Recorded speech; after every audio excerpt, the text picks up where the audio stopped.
Hello everyone and welcome to the RoV Pro League, Thailand's $180,000 league and qualifier for the AIC. I am D2, joined today by special guest TJ. Hi TJ. That studio is CG.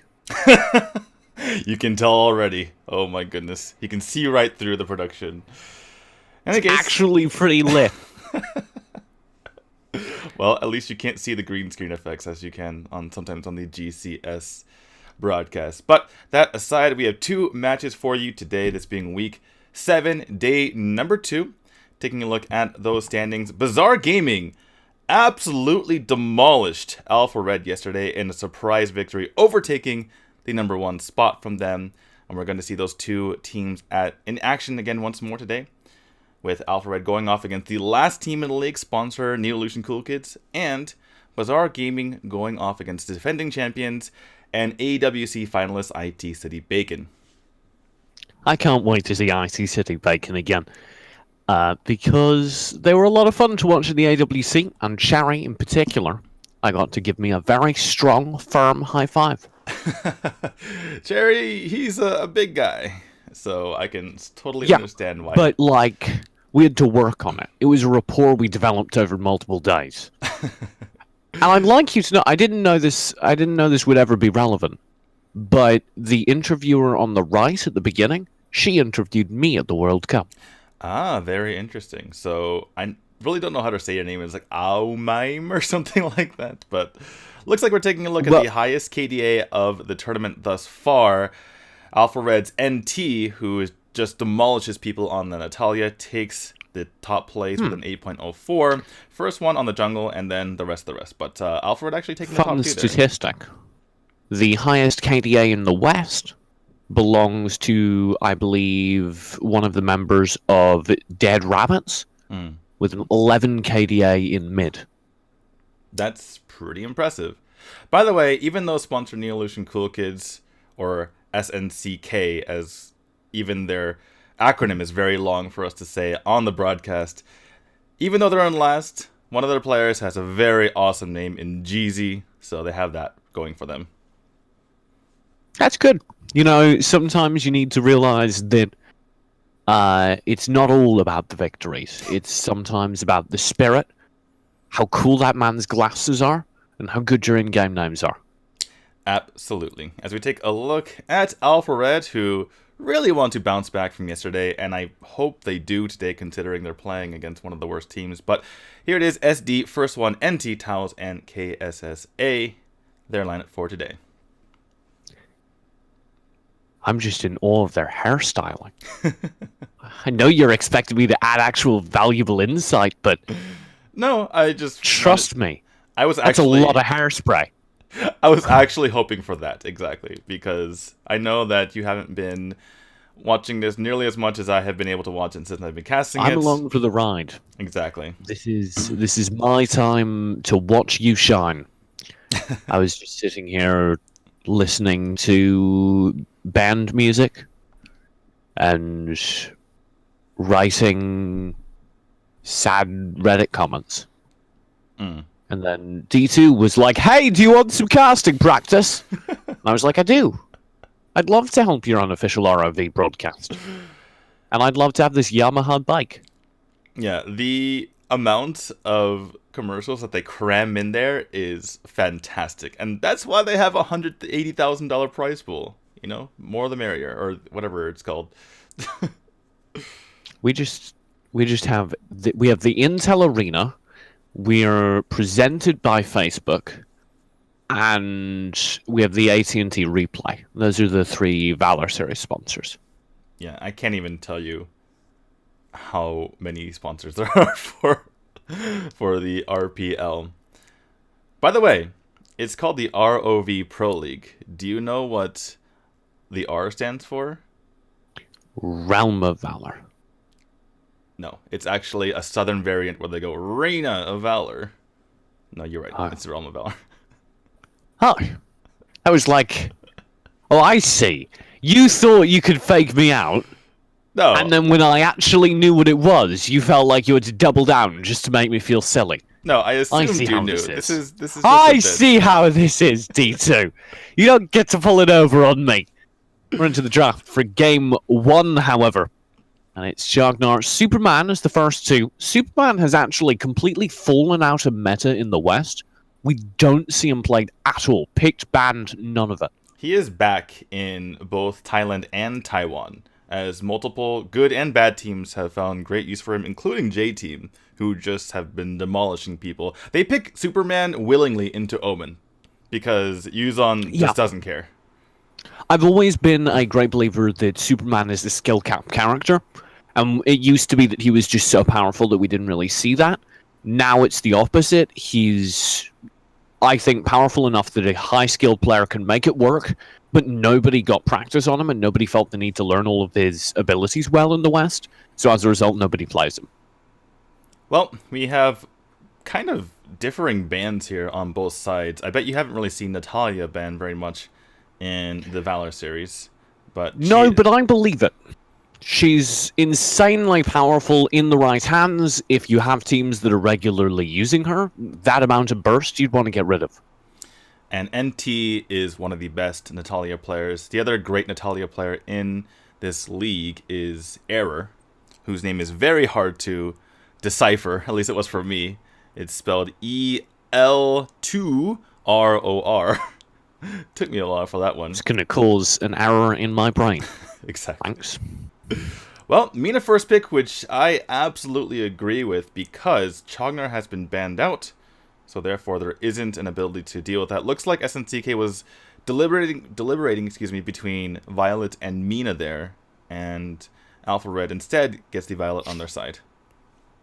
It's interesting. Violet hasn't seen so much play in the West. Again, they've been favoring Slims for his CC potential, but Violet definitely offers much more in the way of burst damage, particularly towards the late game, if you can get in range with those secondary abilities. Right, and she's very, very hard to catch unless you're something like a Flash. Even Murat has a hard time even getting to her. Yeah. So with tactical fire, she's easily the most mobile of the marksmen. Even Slims only has one leap. Linda's has that boost through bush. Nobody else really has the mobility of Violet. And that's very powerful if you're relying on your marksman to stay behind a front line, rolling away, kiting the fight. Well, speaking of Flash, we had SNCK hover over him for a moment before potentially trolling us with a Vera. And by us, I mean the Thai casters. But let's see what they decide to go for. I'm actually kind of surprised at the early Xenial pick here from Alpha Red. They had Xenial in an actual support role, not in the side lane, playing the roaming support, and it didn't go too well for them against Bazaar Gaming, as Bazaar just walked all over them. You do need, I think, to put Xenial on the sideline so that you can get him farmed up and have enough HP that he does enough damage. Noticeably, if you have him in a support role, I've seen this a few times, he just is never quite farmed enough to be relevant in either HP tank or damage in the front line. Yeah, I totally agree. Well, we have the Slims pickup, like you mentioned earlier, as well as the Jinnar here, who sports an impressive 61% win rate, but on not that many picks, considering how amazing he's been in other regions. Yeah, in the West, we see Jinnar almost perpetually these days, most of the time with a pure combo, but Mina will serve that role as well, especially with the Slims. You have a good little CC duo that you can start setting up for the Jinnar. The big downside of Jinnar over other mages is he doesn't really have any engage tools. He's not very good at starting fights, so you rely on other teammates to start it for you so that you can come in with the exuberance. Just run at him. That's how you do it with the Jinnar. In any case, it's what I do. It works for me. In any case, NT actually picking Tulin. I have never seen him on Tulin before, and same goes for Nekroth. The assassin junglers are very much back in the GCS, but much less so over here in the RPL. And this is a high mobility composition coming out now from Alpha Red. They're going to be looking for very lightning quick poke and engage, but I worry they don't really have the HP to deal with this CC setup that's being built up by SNCK. Wow, that's a long name. I know, even the acronym is long. They were hovering over the arm. I would very much like to see that. Although Zuka, though we don't see him very often, he does absolute demolish squishies. It's going to go for a crush and I Scud, agree. looks like. I agree with the crest. Oh, especially Omen, because again they're looking for engage. You're against infinitely high mobility. That's going to double down now as they're hovering over their final pick. I bet it's going to be another high mobility character. You need the tools to isolate people, to lock them down with stuns, to create opportunities. If you go for somebody like an Arm, sure, maybe you can snare somebody, but she's just not as good at pursuit as a crashed metamorphosis, which can find a long range stun and open up a fight instantly. Looks like SD, or Alpha Red, excuse me, is hovering over the Annette, and I'm sure you haven't seen that hero. Useless. No knowledge whatsoever of her abilities. Well, we'll see if they lock it in, and then I'll fill you in on what she's capable of doing. Actually, Annette, I don't think I've ever seen Annette on Thailand, because she was released after Amelie in Thailand, but before Amelie in Taiwan, so people are much more comfortable with her on the Taiwan server, and it's locked in. Okay, so Amelie, when someone on her team gets below 70% health, she automatically does a team-wide heal. That's her passive. Her first ability is an area of effect slow and damage. Her second ability is aligned slow, but if you hit two enemies, they snap together. It's an amazing CC, and her Hurricane Wall, I think is the name of her ultimate, is amazing. She jumps to a location and pushes everyone out of the way. It's ridiculously good at separating the opposing team, and I think it's that your team inside actually gets a team buff while they're in there. So really crazy with the CC, but in Taiwan, in the GCS, they haven't really been able to make it work, though typically it's because the lesser teams have picked her. Alright, well, good news. I just opened the Samurai Gamers page. So I'm an expert now. Let's go. Nice. That's fun, and it's probably good for me to get a handle on this character before she comes out in the West. So I'm already being educated against my will. Against your will. You came on here voluntarily, my good sir. Man, this is such a pretty broadcast. It absolutely is. I like everything they do is just prettier. I don't know. Including all their wonderful caster men. Absolutely. Well, here we go in the first game. Take it away. Alpha Red already kind of poking down mid. I highlighted their high mobility. They're going to probably try and look to utilize that in the early game, enabling them to have lots more movement. Oh, and that's PHR on the crashed already in trouble. A big opening kill, actually. If Alpha Red can turn this over into more jungle control, perhaps even a golem stolen, that would be massive. Yeah, you see the slow there coming in from the Annette, making that happen. And looks like they're still hanging around here. I'm not sure who got that particular buff, but they're trying to get this Might Golem. And will they be able to secure it? First one's still in there. Ooh, Oreo, right in the midst of them all. Good knockup from the Judgment's Blade. The Scythe pulls first one back in, though. And Nog team finds 2 kills in a row. Again, SNCK strike back, and they've got more. Knesses will push forward. SD needs to fall back behind the tower. Towers, likewise, barely survives. Yeah, the side of Alpha Red trying to make that invade work, but the health bars were too low. The cooldowns were not there. And they got absolutely punished for it. Interesting to see that Violet looks like she's going for double up pendant of face so that she can stay up in the lane, just constantly have those tactical fires off cooldown, but not going to be jungling. This is lane Violet, not something I've seen before. Yep. Already. Bit more pressure in the jungle. Knesses playing a very aggressive Omen. That's not something I've seen a ton of. Is this more common over here in the eastern regions? Not so much. I think he's doing it as a result of what happened in the early game. You see the Necroth dying earlier on and having to just bumble away across the map and Omen realizing that the buff wasn't taken yet. Kind of a smart play to put pressure on that, particularly because in all parts of the game he's going to be dominating that Xenial. I love the use of that Whisper Wind there, just to zone out the bush, and already first one leaps in, taking advantage of the map knowledge it gains down bottom to know that this Omen's all alone. They have a bit more pressure, Alpha Red have complete control of the map and feel confident going for this Abyssal Dragon. However, they may have invested their abilities unwisely as now SNCK leap forward. Metamorphosis is out. That's a good dive in. Angelic Splendor will be here, but Taos, their main source of damage, is already gone. NT strikes back, instantly shutting down the exuberant Sigjinar. I don't think they have the return, though. PHR will go down. And I think that's another dominant victory to Alpha Red. Alpha Red managed to escape just in time and disperse that fight to wait for first one to come in through the back and clean everything up. That all said, the gold is pretty even, and Omen picks himself up a tower in the top lane. First one may have the trade down mid, though. Guys, he will leap in. Exuberance. First one cannot escape. Yeah, fun fact, the ult from Jinnar, the biggest reason why you use it is so that you can get your passive off time and again.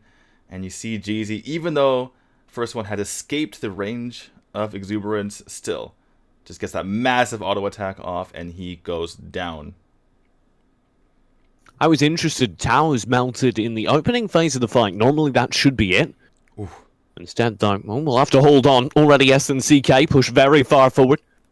Finding a ton of value inside the jungle and just trying to pressure away some of the farm they perhaps lost in that earlier fight. I appreciate the idea.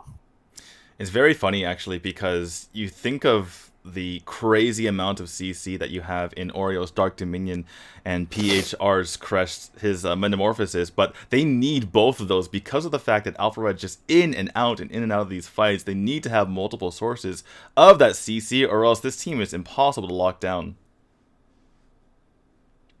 We'll have to see if they can follow through. Mid lane SNCK have been, I think, battling constantly to find pressure with that Mina.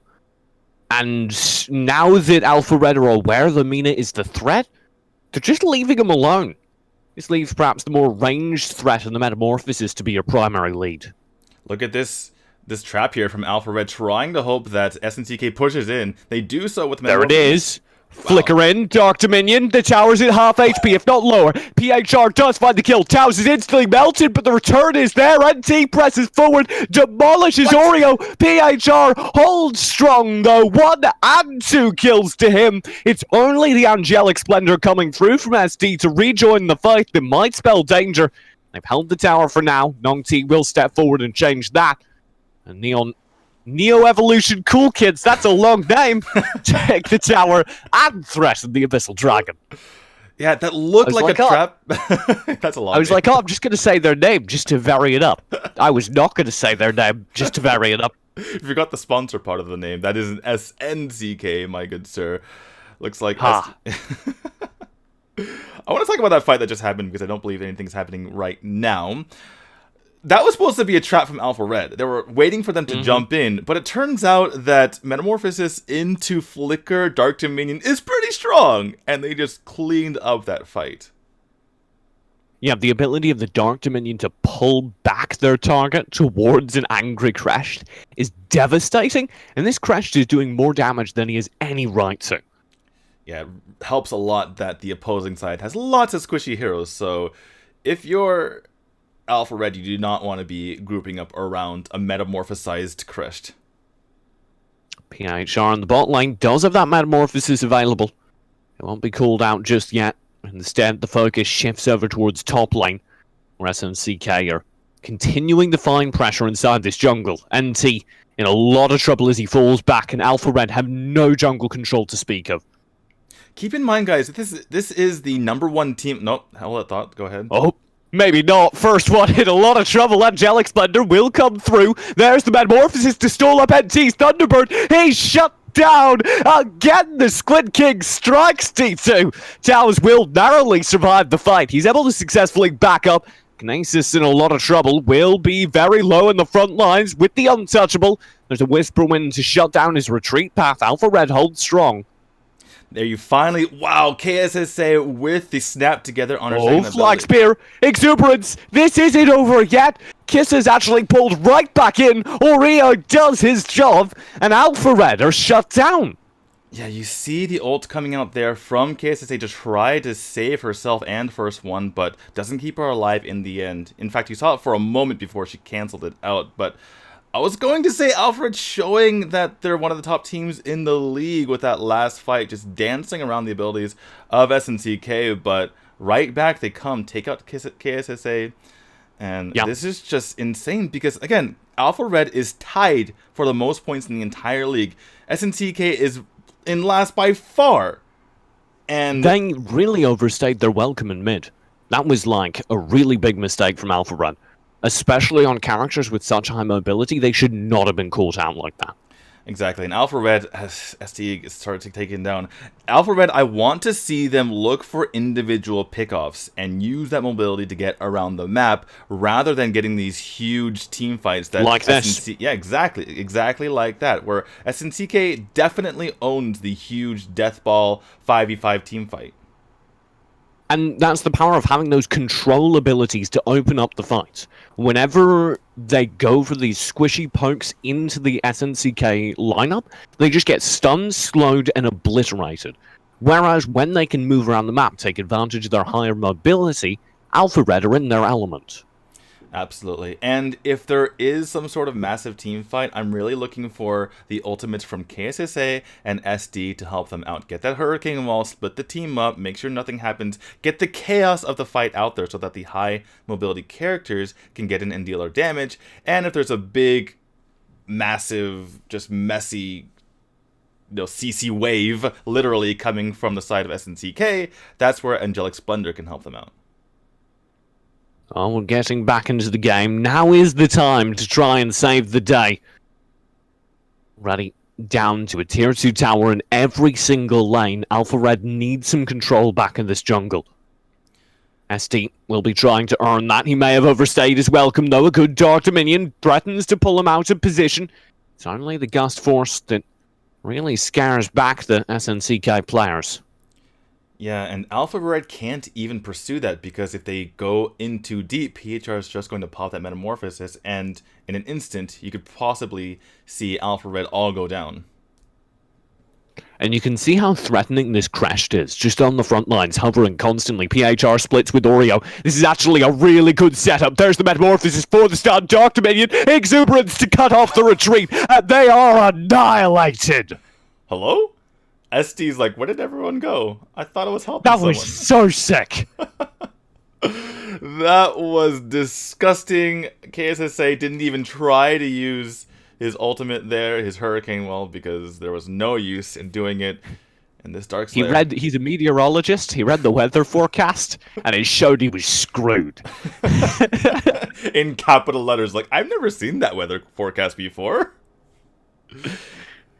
Buckle up, because there is a tidal wave coming in the form of the Drake advancing down the mid lane.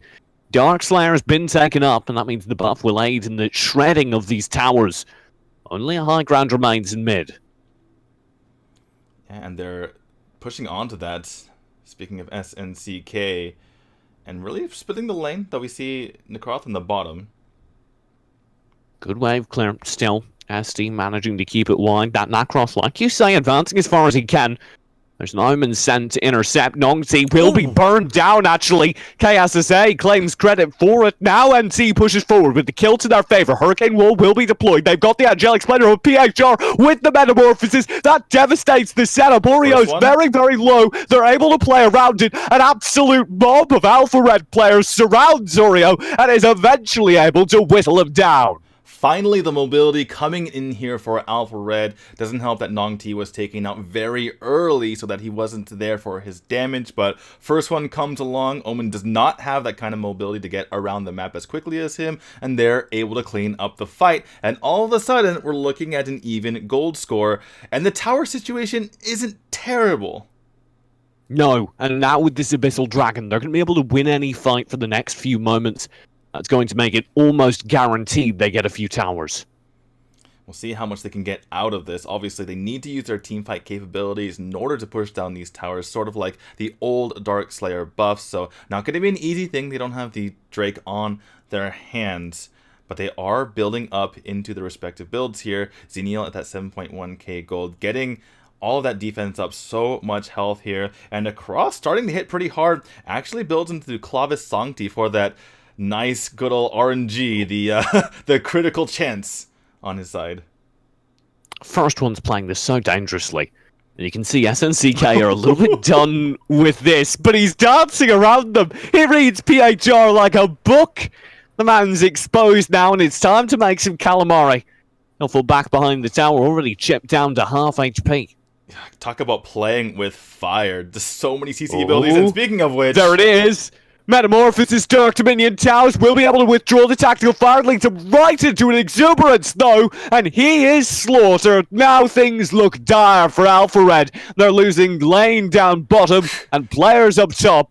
One man remains. Tao's even had the Dark Blessing there, and SNCK was able to burst him down through all of that and get a tower in the bottom lane as they were winning on two fronts against an Abyssal buff on even gold.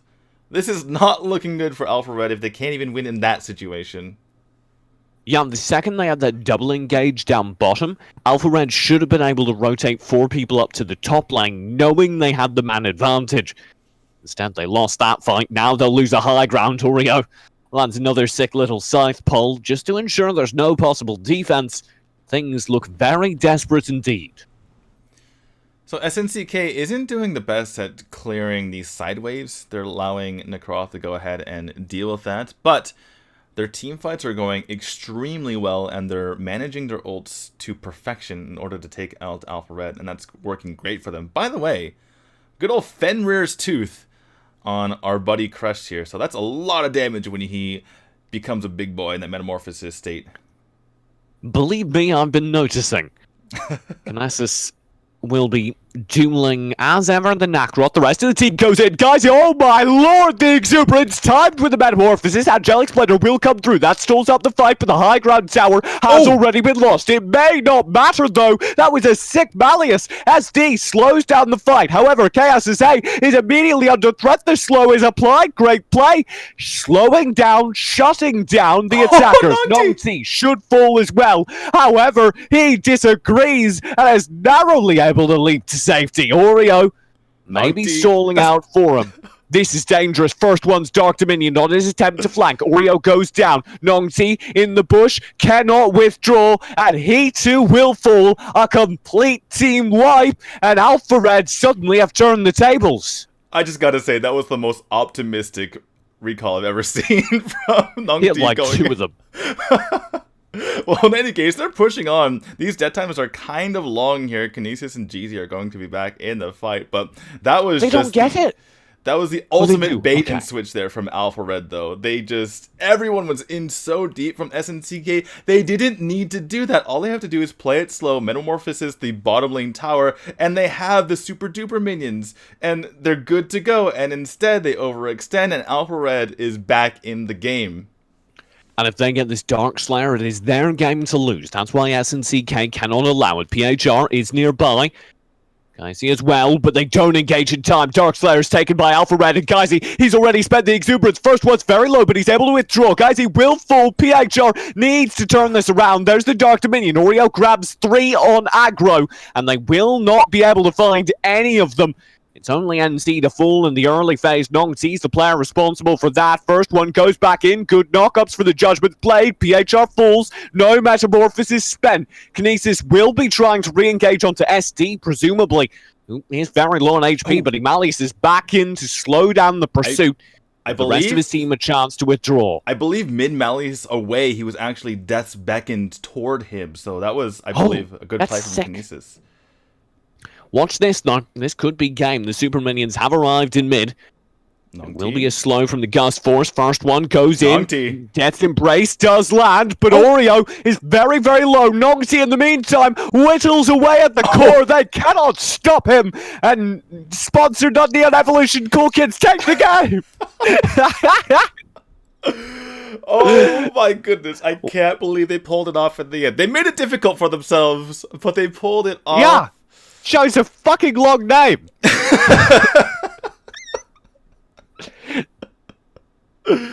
Made it difficult for me too. And Alpha Red have to be reeling because yesterday they got demolished by the second team in the league. They lost their first place standing, and now they just lost to the laughingstocks of the league. 8th place, they have 5 points to their name. And they take 1 more point off the top team, or former top team. That was such a messy game from both sides. It absolutely was. Normally, when you see constant fighting like that, it's a sign of a high mobility comp. Because you shouldn't be able to take constant fights like that. Characters just don't move around the map quick enough.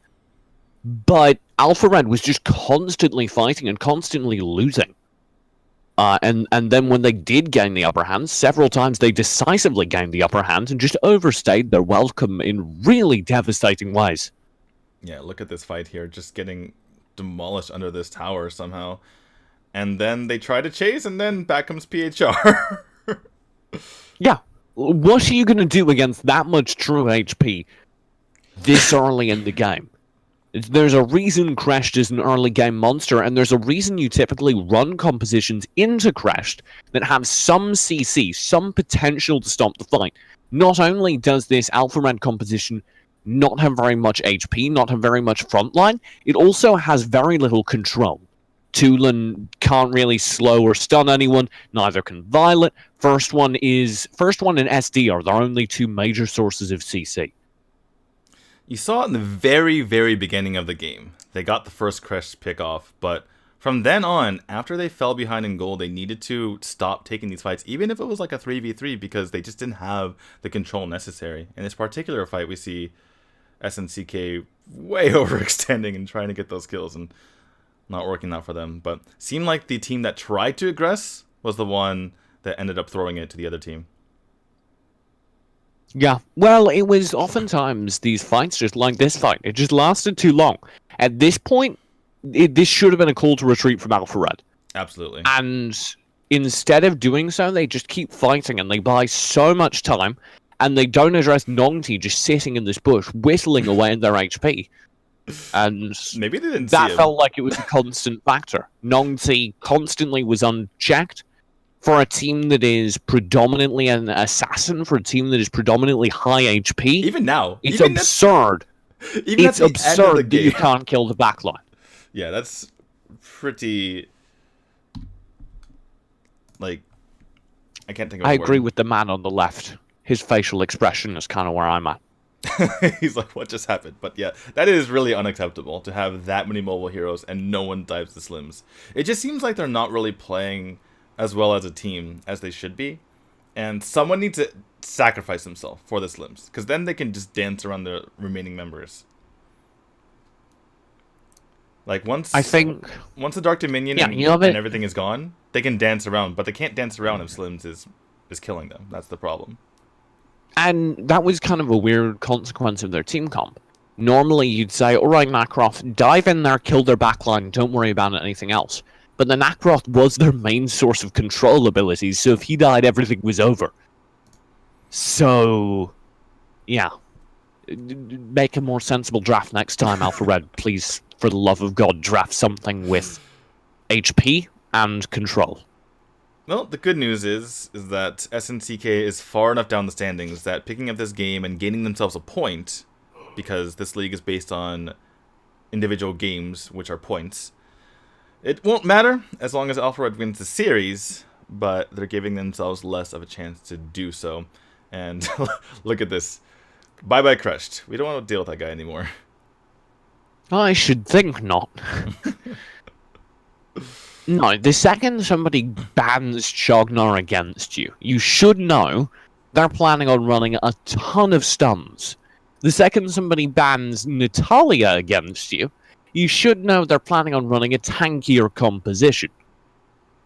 Yeah. Therefore, the follow-up needs to be a counter to that, not running a lightweight assassin. Exactly. I couldn't agree more. Well, SNCK has first pick this time around. Actually, they did last time around too. So Alpha Red seems like they prefer being either in the top right-hand corner of the map, or they just want to be on the red side. Yeah, they want to be the bad it's in guys. the name. Yeah, it's in the name. That is true. Just realized that. They want to be the red team. We don't want to be the blue team. We want to be the red team. First pick Mina. Worked for them last time. Yep. I agree. That Mina was devastating last game. I'm not really normally a Mina fan, but if your opponents are going to run lightweight assassins, and you have AoE control abilities, and you can land them as consistently as Oreo could, why not? And Alfred's not even hovering anything. They're bamboozled. Okay, here's the Violet. Deep in discussion. I really hope they just play Jungle Violet this time. She is kind of unstoppable when you run her that role, but without the protection that she had last game, or yeah, with the lack of protection she had last game, it just wasn't working out. Huh. What if I said, here's a actual tank? Her name is Aurum. Tell me more about this tank. Okay, so the idea is you pick characters with higher HP pools, and you use them to bait out major attacks, and eat them with the characters with the higher HP pools, so that your higher damage characters in the backlines don't take that much damage. Ah, so some sort of front line to complement your backline. Yeah, that's exactly how it works. Wow. Many people think more damage equals more wins, but what they don't understand is that the point of the game isn't to get kills, it's to not die, and therefore the higher HP pool you have, the more HP you have to lose before you die, and therefore the more tanks you have, the more likely you are to win. Just ask the Spanish scene. Will do. Well, looks like we have the Jinnar, same thing as last time, but now to complement that, they're going with the Kriknak. So, another big dive comp, though they dive in a bit different fashion. Yeah, they now have the capacity to assassinate a single target, really. And I kind of like that, especially when you've just seen a Violet first picked. And the other thing is that with the Dark Dominion, with the Exuberance, and with the crazy Bugman flying around, there's going to be all sorts of chaos. And that's going to be splitting up the Alpha Red team and allowing SNCK to pick them off one by one, or if they group up silly fashion, then Jinnar can go ahead and just kill them all. I'm yawning, but I like this Pyrrha pickup because it takes it away from the Pyrrha Jinnar, and it gives you a tool to deny the death ball. If you want to roll up into a Pyrrha, you're gonna be stunned, and that's a bad news bearers for any composition that's hoping to be able to just steamroller an opponent. Yep, I imagine that's why they went for her healing and for her Nature's Rally. Since SNCK already has Amina, I don't think they were going to run two supports. You can with Koresh, but he's a bit more suited to the side lane. But here we go. Our big buddy, Yorn. Nope, or not.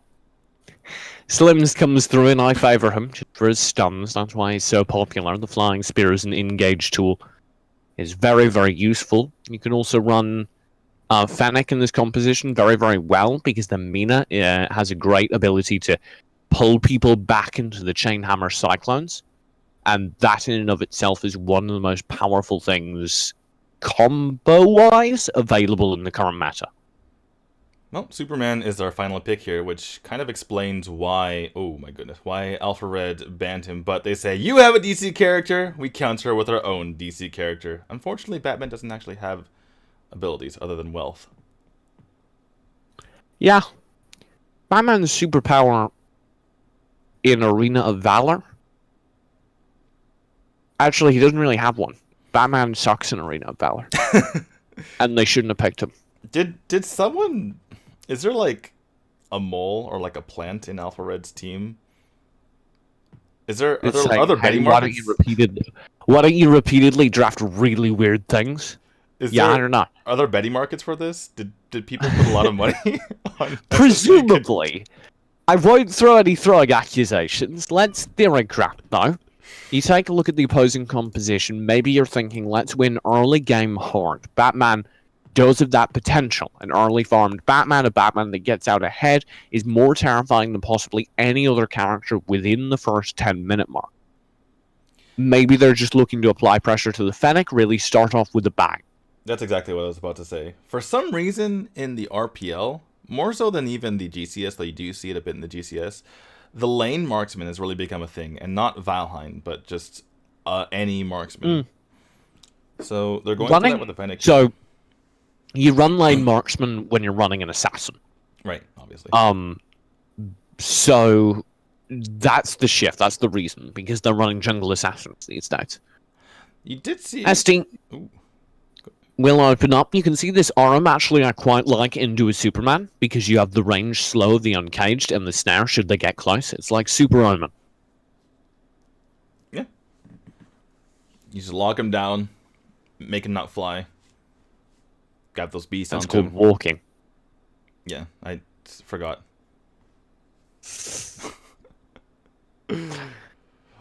This is going to be interesting. So we have marksman versus marksman. This feels like the ladder all over again. Welcome to Plat, Season 1! Yeah, like the transition towards jungle assassin has kind of led to this coming out for the first time, and that's kind of fun. Because I haven't seen marksman v marksman in lane since 2017 Europe play.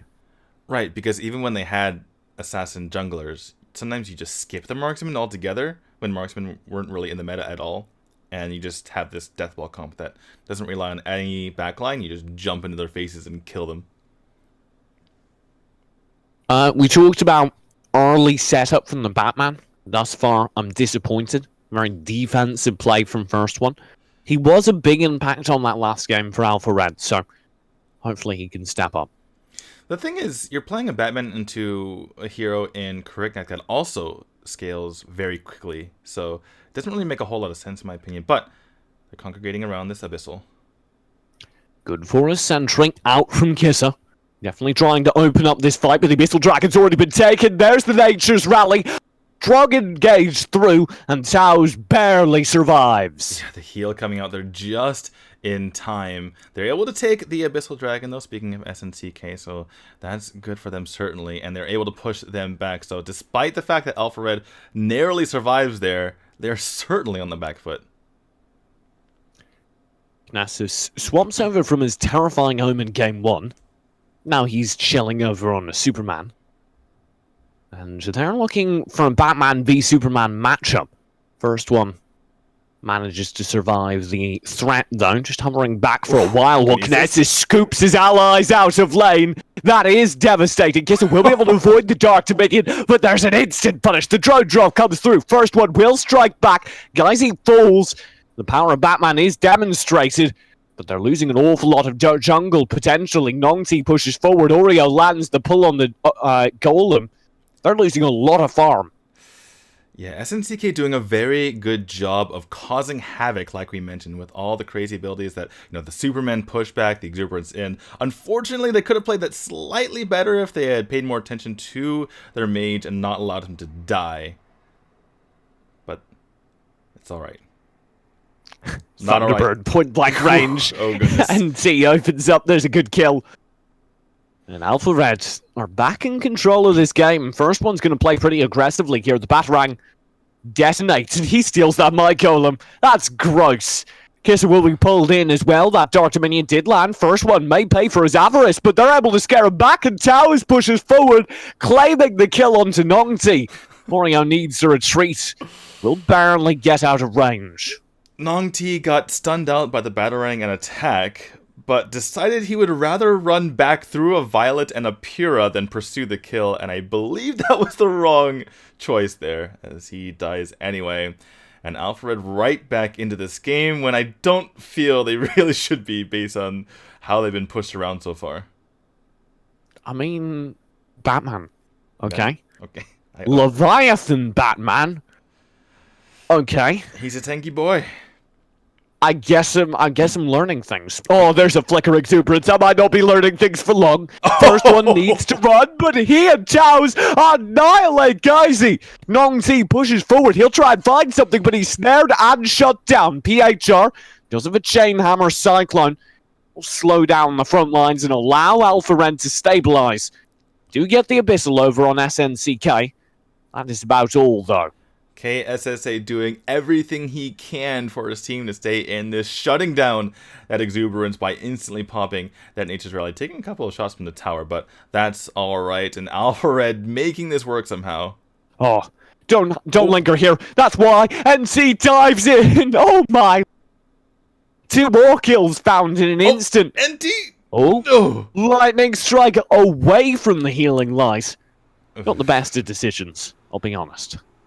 Yeah, that was the longest range bite I've ever seen, just from across the other side. Or excuse me, not the bite, his first ability, but gets it in the end. This is just bloody. Like, both teams just... Both these games were. Nongxing dodges the Caped Crusader in the jungle and does manage to maintain control of it, which is very important, as both these assassins are desperately trying to outscale each other. For the Batman, it's all the more important because he's about to hit a wall in terms of scaling. By the way, you talk about Leviathan Batman, but there's also the Null Cleaver / Leviathan for the Krignac, which is also pretty interesting to me, considering he scales off of additional damage as the mid tower goes down. I've always been a fan of Null Cleaver Leviathan Batman, or Krignac. Because he just does so much burst regardless. I think it's absolutely a good choice. Gotta go for that Soul Reaver, though. It's so much damage. It's 135, the second most in the game. At a certain point, though, on Krignac, you're doing enough damage that you're one-shotting people, so why bother doing more? You can half-shot them, TJ. Go for the half-shot. Right. And he does climb a kill down bot lane, scaring back the SNCK members. Alphared seem to have stabilised this game. They'll claim a tower for it, the first of the game, in the bot lane for them. KSSA picks up Essence of the Wind. That's going to be huge for teamfights going forward. And if anyone gets low, she has that panic button. At the moment, prior to that, she only had Nature's Rally and her heal. So now she can actually save someone if they get extremely low. Oh! There's a dive in. Canassus steals the dragon. The game to SNCK. That is unfair. Superman with the plays. Kinesis just making things happen. They're just perfect timing. Obviously, part of that goes to Oreo, who had the scout out. But wow, Kinesis making work happen on this Superman. You shouldn't be able to do that. especially not into a punish. First one was there. He should have been able to punish it. That's absurd. Well, it turns out Superman has powers that Batman does not. That's all we can say about that one. Yes. You're not wrong. PHR and SNCK are rotating towards this bot lane. There'll be emphasis in top and response. Alphared need to hold their tower and find pressure. At the same time, Oreo goes in. Snare will be applied, but the exuberance is there in response, and it is devastating. All of Alphared fall back, and they lose members elsewhere on the map as well. The Krignac strikes forth, and that'll be SD killing Oreo, as well as this Krignac of Nongti. Kinesis finding towers. As devastating as that exuberance was, it actually got the 2-kill, but on his own team as well. So maybe a little bit too aggressive there if you are GC. Perhaps don't kill your own teammates. Oreo was an acceptable sacrifice for the glory of Alphared. Oh my goodness. Well, see how that works out for them. Batarang. First one is completely ignored. That's why you don't play Batman. He's shredded. Now the exuberance flickers in. Guys, he will obliterate the Caped Crusader. Yes, and needs to fall back. Nongting actually did fall in the mayhem. That's very well worth it. The snare is blind. Oreo caught in the Nature's Rally as well. He's going nowhere fast and will go down. Guys, he may have overstepped his welcome. He too will fall. And Alphared shouldn't have won that fight. I think Nongti just... Hello, Kinesis? Oh my god. He's not done yet. 1v5. Overextended, behind towers. The man doesn't care. He buys so much time. PHR takes the tower. The Superman soars away. His job done, justice served. That was so brilliant by him. He just goes in. Both of us are wondering what the heck he's doing. And then he kills one and PHR gets the tower. What is happening here? By the way, I want to point out that Nong T died because he didn't have Soul Reaver. Because he had to chase, because he didn't get the kill immediately. There you go. Best defense is a good offense. I believe you. Yeah. More damage, Crickneck. Yes. Nong T will focus this Abyssal Dragon in the meantime, perhaps seeking that more damage. First one on the Batman, we talked about how he's maybe falling off on damage towards the mid-game. He seems to be building more defensive now, a Frost Cape coming through as they focus down the Dark. Slayer Kinesis will be hovering nearby, going in for the trade? No, scared back. If Kinesis even stole that, that would be absolutely nuts. But they're going in for the attack because they have the Abyssal buff. Oh yeah, this should be a dominant team flank if they can land. There's the Dark Dominion, Exuberance, it's a sick combo. Taos is already down. Kinesis needs to play back as Nong T snipes off the Batman in the back lines. You may have built a little bit more, Sankey, but you'll need a hell of a lot more than a Frost Cape to stay alive through that. With the map open to them, with the map control on their side, SNCK makes the correct decision to go for the Abyssal rather than for the Dark Slayer, and it pays off immediate dividends as they're able to take out 2 there, and now they're the ones pushing. Thieves' Mark will be applied by this Chainhammer Cyclone. You have to play very, very passive. Nature's Rally deployed in response. Oreo stunned out. Exuberance will go through. The tower is working away. Kiss is able to stay alive with the healing light. Geyser will fall underneath the snare. A great defensive play comes through from Alpha Red. They're able to hold on for now, but what can they do going forward? Kinesis trying to clear out this wave. First one tries to attack onto them, but he's doing pitiful damage. Superman does not care for your little bit of damage, even if you have a rank breaker. This game, though, still on the side of SNCK. They still hold the cards as they have that gold lead and they have the map control at the moment. But Drake comes out for the first time here. Cool Town's Daenerys, because he hath birthed a dragon. He is the mother of dragons. Will be worked away at, but SNCK see it coming. Kinesis will test some physics. SD does land a snare. That's PHR under threat. He'll barely survive thanks to the essence of the wind. In the meantime, there's a hard push going through up top. Guys, he does fall to first one, but only after some significant damage is dealt. The healing light comes through. That's good timing. Alpha Red completely turned the fight. Kinesis will fall, and they've got a dominant lead. I was very scared of Kinesis pushing back the arm. That is not the hero you want to be pushing back. Jeezy falls for it, tries to jump into the backline, but he is all by his lonesome. PHR, meanwhile, almost nearly died to his own teammates. And this is where they find themselves. This is the opportunity. The tower under threat. That's a good defense held, but it does not matter. Not when the Nature's Rally is there. Alpha Red have broken over the SNCK core. That said, KSSA does go down, so they have to back up. KSSA is their battery, the person who keeps them going through these fights, keeps them healed up and topped off so that they can keep fighting. But without her, they have to go back, which sees map control back over to SNCK for the moment. It's almost like the addition of both a tank and a support has significantly enabled their damage dealers to do damage. What, can you explain again? I'm having a hard time grasping this concept. So are Alpha Red, weirdly enough. And the funny thing is, they've gone for a very tanky comp in this case, with the Batman playing the Assassin tank for interesting effect. Picks up that Death Sickle so he can stay alive a little bit longer. Looks like he's building his final item into that Fenris too, so a bit of a hybrid build. You don't want him being completely useless, because otherwise, he doesn't really have that much CC. Unless you want him to be a living war. SD, you've stepped into the wrong bush. Thankfully, he has enough life. He'll be able to back off. Kissa does have the Nature's Rally, stalling out Nong T as well.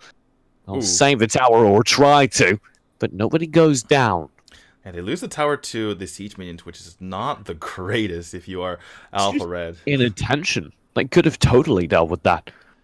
Yeah, well, trying to save SD out here, and SNCK needs to Oh, stop. snare. Ooh. Good flicker. SD's there. Oreo will retreat. Jay-Z goes in. That's a great exuberance. One kill found. Chows, Kisser. They all fall. That is devastating. SNCK wipe the board of Alpha Red. And the fadeaway from Nongti to finish it off there. And this just has to be game. They're all down. I see no Blade of Eternities except 30 for the one. seconds. Yeah, Batman just bought it. There's no way.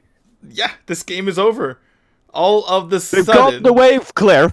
Super minions spawn. 19 seconds on the respawn. And SNCK approach the core. Tying up the series. Now breaking it. 2-0. That is the last thing I suspected would happen today. The last team in the league, they're struggling to get points the entire time. They had 5 points through 7 weeks, through 11 series played, and they take out the number 1 team, at least tied for points in the league, and that is absolutely devastating. Alpha Red goes from, in just 2 matches, in just 2 days of play, they go from 9-0 and 19-3 in games to now 9-2 and 19-7. And that is devastating. D2, you told me, hey, come help with RPL. They have a really high level of play. I just witnessed Tank Batman. Don't do this to me. Lose to Tank Cricknack. We have one more game in today. A 15-minute back and forth that Oh my goodness. culminated in a complete team wipe in the jungle, spawned out of an overengage from a flicker Aurum ultimate. I don't know what to say. That entire game was SNCK trying to attack Aurum and Alpha Red letting them get themselves pushed around by the Superman. And finally, Jeezy's aggression onto the backline worked. As he only went against 3 members that time and had the follow-up from Cricknack, while the rest of his team kind of sort of dealt with Aurum. Sorta being the operative word. Yeah. Well, Alpha Red has certainly been a disappointment over the last few weeks, or few games, I should say. I made a mistake earlier; they're actually 9-3 now, and 19-9. But, well, with Alpha Red dropping down and likely, considering their play, dropping to 3rd place once the playoffs start in a couple weeks, it's going to be probably these next 2 teams in the 1st and 2nd spots, defending champions, IT.City Bacon, and the team that demolished Alpha Red yesterday, Bazaar Gaming. They have been by far the 2 most impressive teams since I started casting this a week and a half ago, or 2.5 weeks ago. So, yeah, this should be better, TJ. Yeah, knowing what I know about these teams, this second match should be mind-blowingly good. Yeah, absolutely. And these are the teams that have really popularized Natalia in the region, because between NT was on Alpha Red. Between Error and Memarks, they just do so much damage. Although I guess Memarks, he's kind of a Raz main, so there is that. But yeah, it's going to be a good one coming up. And I actually do not have a prediction for you, because both of these teams look extremely good. Yesterday's match, I was going to predict Bazaar Gaming winning. I didn't think they were going to stomp all over them, but I would have picked them. Today's match, I really have no clue. If I had to pick one, I would go against the defending champions and your beloved Thai national team and pick Bazaar, because Bazaar has looked really good. Although I feel bad doing it because IT.City Bacon can turn on the gas sometimes. I'm a firm believer in Cherry and the entire Thailand team. I think IT.City Bacon just have more. Their ceiling is higher than any other team in this league, based on what I saw and the conversations I was lucky enough to have with them. By the way, this must be new territory here for our SNCK players. They're like, we're getting interviewed for what? Because you won. Ah, all right. Don't take the microphone. Don't try and hold the microphone. They always do. She's just letting him. She's just obliging them. Like, I know this is going to happen. Yeah, but you don't let go. Because if you let go of the microphone while they're holding it, you never know when you get it back. It's interview technique 101.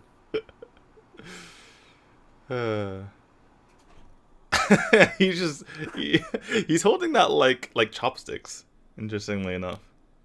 Well, it's kind of awkward because somebody's putting something right in your face and you don't really know how you deal with it. But actually, when I was at the World Championships for Hearthstone for BlizzCon, Rachel Seltzer, she just shoved it in my face, and apparently you need to do that, but it was I kept backing off. I was like, oh my goodness.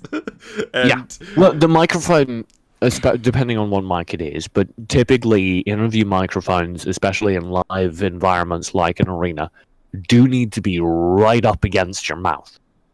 So for somebody who's not used to being interviewed, you just have a microphone now 2 inches away from your mouth, if not less. That's incredibly close. It's an incredible invasion of personal space. And your default instinctive reaction is to put your hand on the microphone stem to get this thing out of your face. Well, I was backing off. I was just leaning back, and it was very strange. In any case, we're going to go to a break. You guys will want to stick around because our premium I'm not going to a break! Huh? We're going to talk through the entire... I'm not going to a break. My life was a break leading up to this next match. Woo! Okay, see you in a bit, guys.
ชนะจะเป็นของเรา Welcome to สู่ดินแดนที่ใครต่อใครมันท้าปีนไปเข้าตีล้อมจะเป็นแทบตายต้องโดนอยู่สักเท่าไหร่สมรภูมิสุดท้ายโลกไม่มีอะไรที่เราทำไม่ได้ Go We are the battles We are fighters กอดคอและไปด้วยกันดินแดนความรักทุกคนไม่ยอมแพ้แค่ลุยให้รู้ไป This is the battle We are better Let's start ชีวิตใหม่เดินผ่านสมัยเพื่อลองความคิด The game of the world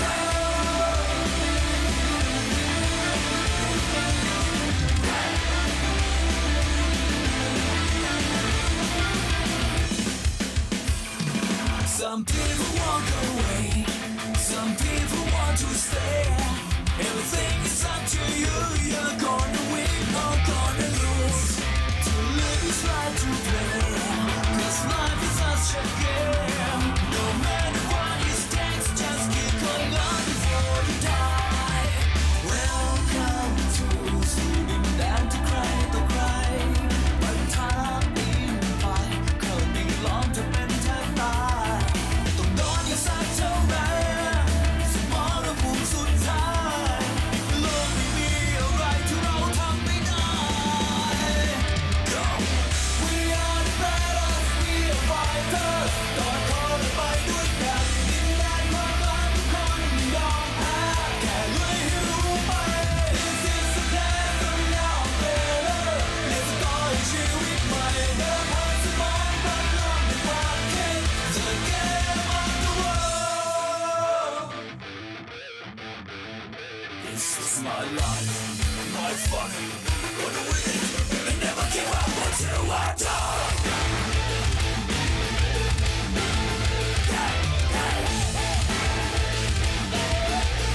And never give up until I die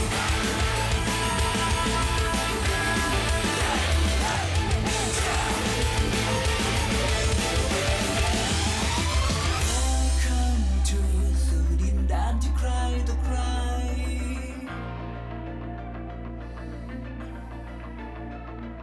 ปะทะปีนไปเข้าตีล้อมเธอเป็นแทบตายมันจะสักแค่ไหนจะปีนขึ้นไปจะไกลเท่าไรจะรอไหม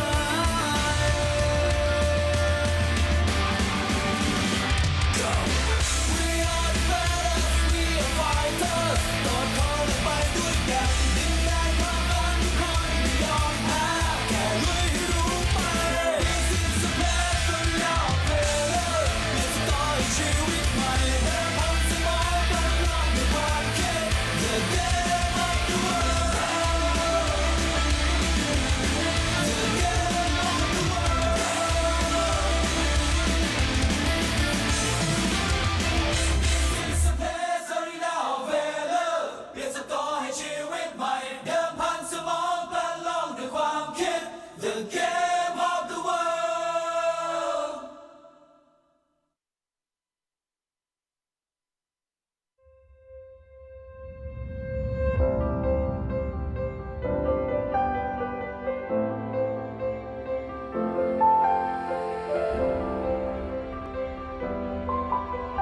Some people walk away, some people want to stay.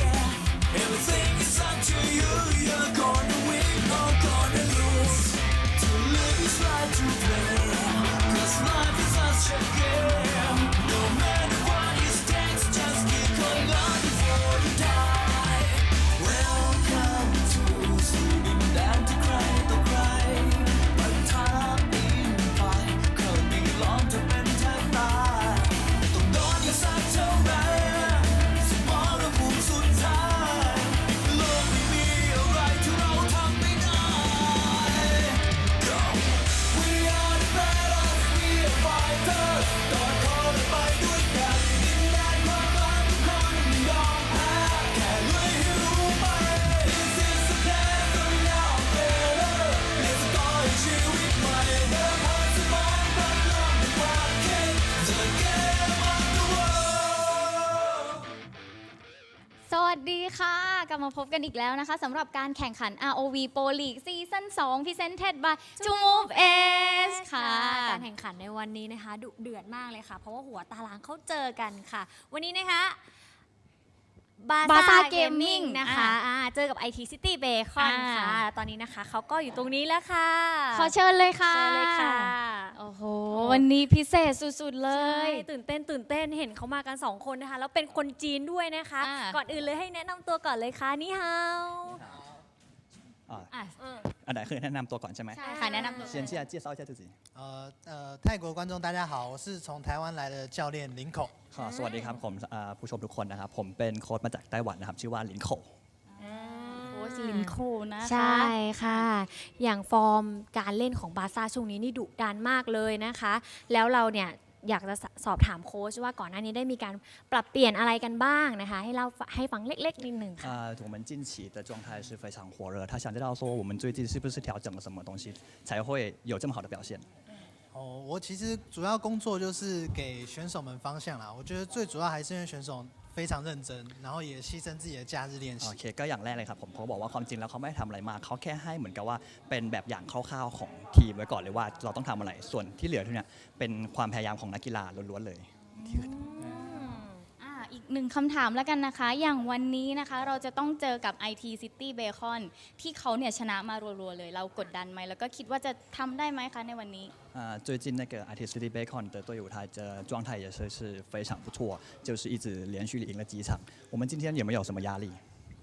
其实我们对这场战斗是非常看重ความจริงแล้วทีมเราครับผมก็ค่อนข้างที่จะใส่ใจกับการแข่งของวันนี้มาก因为 Bacon 一直是泰国最强的几支战队之一。เพราะว่าเบคอนถือว่าเป็นทีมหนึ่งที่ดีสุดของประเทศไทยทีมหนึ่งเลย对，所以做了非常多准备，希望能够赢下来。ทำให้เราก็มีการเตรียมความพร้อมแล้วก็มีการเตรียมความพร้อมที่จะมาสู้ในวันนี้ แล้วก็คิดว่าคาดหวังว่าวันนี้จะชนะมันได้ครับผม ดีมากๆเลยนะคะ ใช่ค่ะวันนี้ก็ได้ความรู้นะคะจากโค้ชด้วยนะคะคิดว่าตอนนี้เขาน่าจะพร้อมกันแล้วนะคะ ให้เขาไปเตรียมตัวในห้องส่งนะคะ แล้วก็โค้ชจะได้เข้าไปดูด้วยนะคะ แล้วพวกเราไปเจอกั กัน นในเกมเจียโย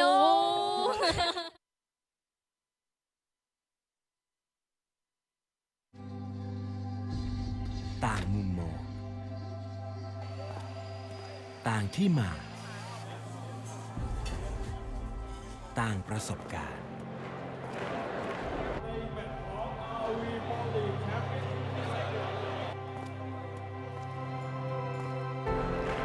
แต่วันนี้เราทุกคนต่างมีหัวใจเดียวกันโลกของ e-sports ที่ค่าของประสบการณ์ไม่ได้ถูกกำหนดด้วยอายุเพราะเราคือกีฬาที่ไม่ว่าผู้เล่นคือใครเราทุกคนต่างเท่าเทียมกัน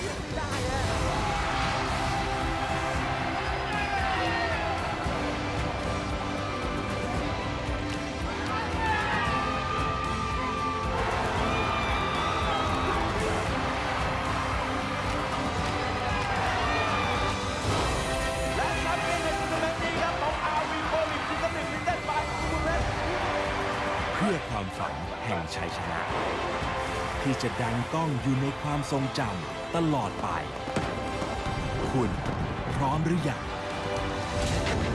RoV Pro League Season 2 Presented by TrueMove Edge.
What is up, everyone? Welcome back to the RoV Pro League. I am D2. With me is TJ, and this is our marquee matchup of the day. Bazaar Gaming, who has been dominating this league as of late, and IT.City Bacon, your defending champions and AWC finalists, one game away from getting that championship.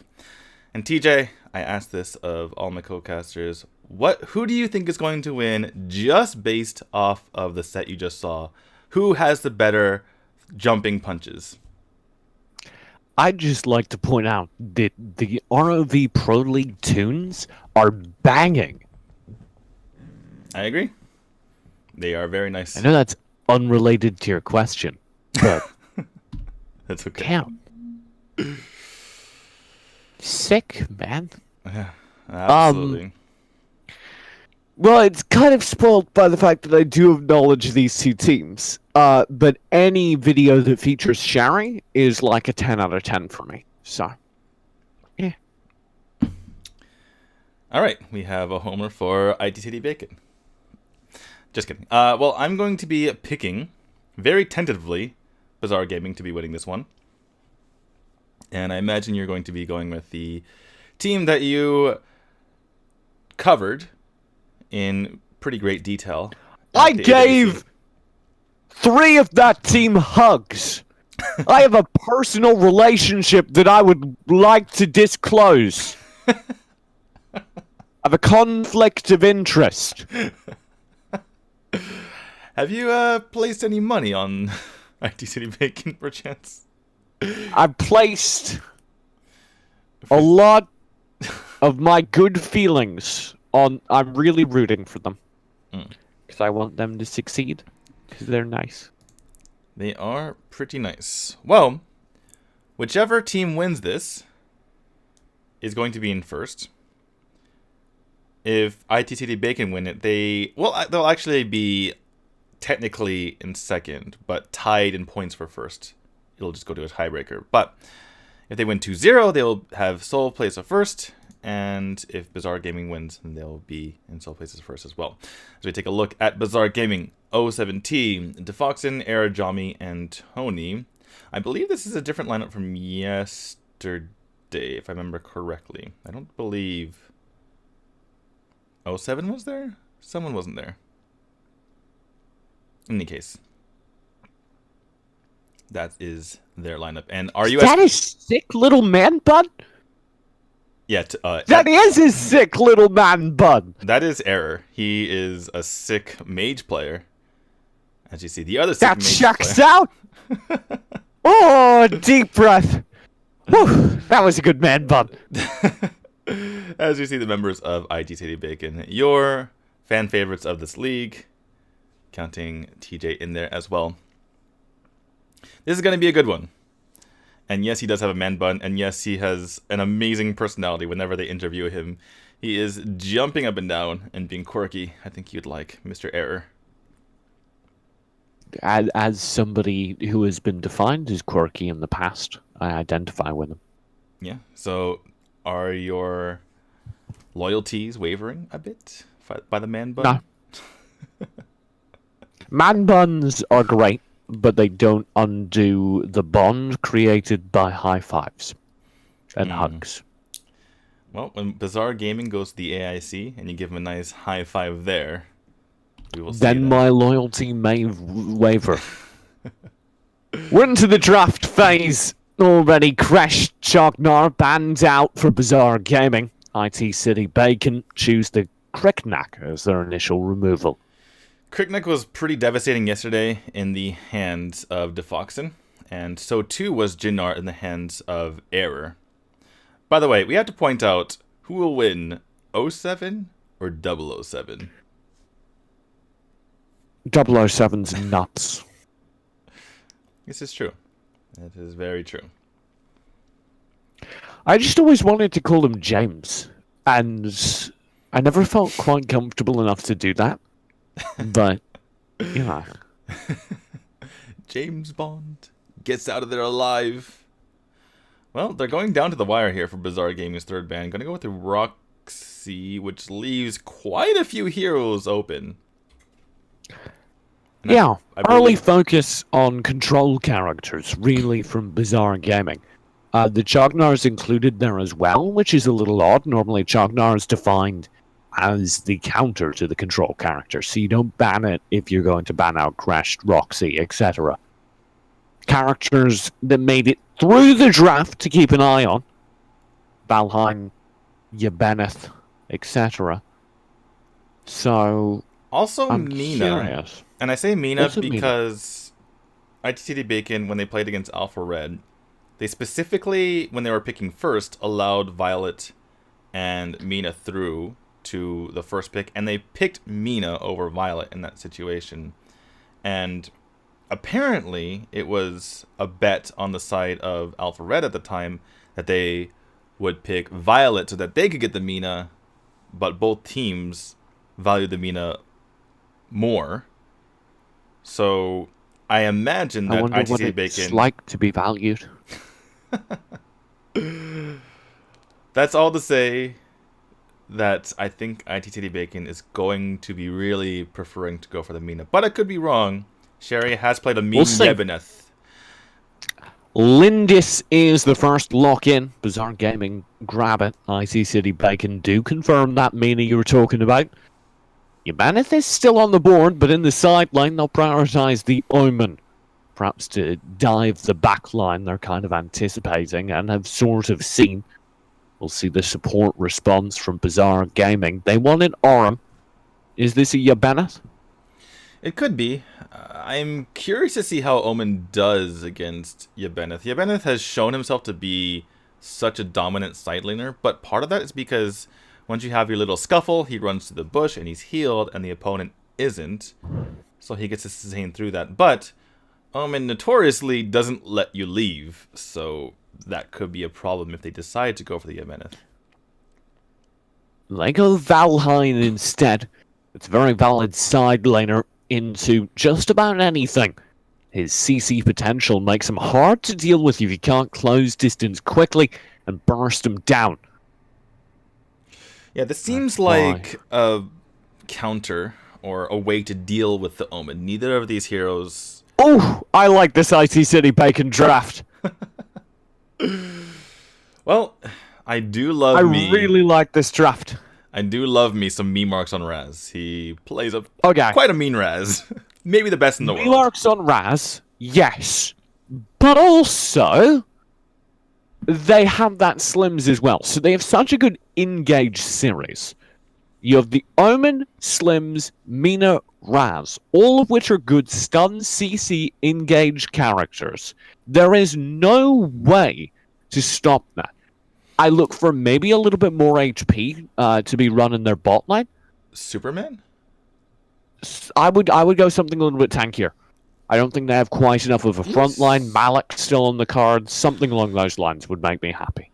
I just like Superman because we've seen J-Team run a Raz Superman composition, not composition, but like pair, like a duo to perfection and Ooh, with amazing I forgot. knockbacks. But You know what a Ibanez? side laner is that has a lot of HP? He absolutely does. You betteth. You bet. You boyeth. You besteth. Yeah, be gonna taking this win now as Sherry picks him up. I really like this comp. There's nothing inherently wrong with the Bazaar gaming composition, but IT.City Bacon, at this point, have my favor. Yeah, I tend to agree. I think that Bazaar Gaming was a little bit too reactive. It seemed like IT.City Bacon was picking scary heroes that Bazaar had to deal with. Bazaar opened up with that Lindis, and IT.City Bacon just said, okay, we're going to draft our own heroes and not worry about you. And Bazaar was the one that blinked and responded to them, drafting to deal with the Omen, and then later on going with the Pura Tulin to round out. And I don't know about you, but I don't see Tulin doing a whole lot this game. No, I agree. I think I'm generally not much of a fan of Tulin these days. They can be very useful in side lane, if you can bring them in as extra DPS, but they should be treated as a DPS character. And in the meta that is so much about control, so much about slows and stuns, I don't know what Tulin adds. Yeah, I just don't see where's the target on IDC Bacon for him to blow up. It just doesn't exist. There's a Slim, sure, but he's not getting there. He's not getting that deep. And me marks on the Raz, I just don't see that ever happening there. We'll have to see. Bazaar Gaming have an uphill battle as defined by our analysis. However, they do have a ton of CC. Look to the Pura, look to the Aurum, look to the Valheim. Maybe they can find the stuns necessary to open up these fights. That was very curious. So Moss hooked his own golem because he saw the invade coming in. However, they already had it covered. And meanwhile, on the other side of the map, Bazaar Gaming had their own side covered. So Slims walked in, awkwardly walked out, and now they're taking their own camps. Yay. Moss and Remarks already setting up something we saw a bit of, just this duo round. Cherry's stalling out right now. There's the branching out for the stun. And the knock-up, an explosive KO to open up this game. IT.City Bacon take first blood. Yeah, when when the Ibanez is walking toward you with half health, you're probably getting ganked. That's probably what's Moss happening. comes through. Tony needs to fall back as well. Yeah, you need to be able to read signs like that. When the guy you're landing against and winning against is perpetually diving you, start worrying. Especially because his source of regeneration has nothing to do with fighting you. Well, 007, with both of those buffs, particularly the red buff will help him kite these heroes here. And they're just setting up around the Abyssal Dragon. Doing a good job of it. Oh, they're going Wow. for this mid lane fight. Double sight. Oh, There's no! the return. B-Marks, you are insane! That's the meme marks I know and love. And he sure loves killing people on the side of Bazaar Gaming. And they have opened up a 800 gold lead. And are about to take this Abyssal Dragon. Moss zoning whilst this Abyssal Dragon is taken.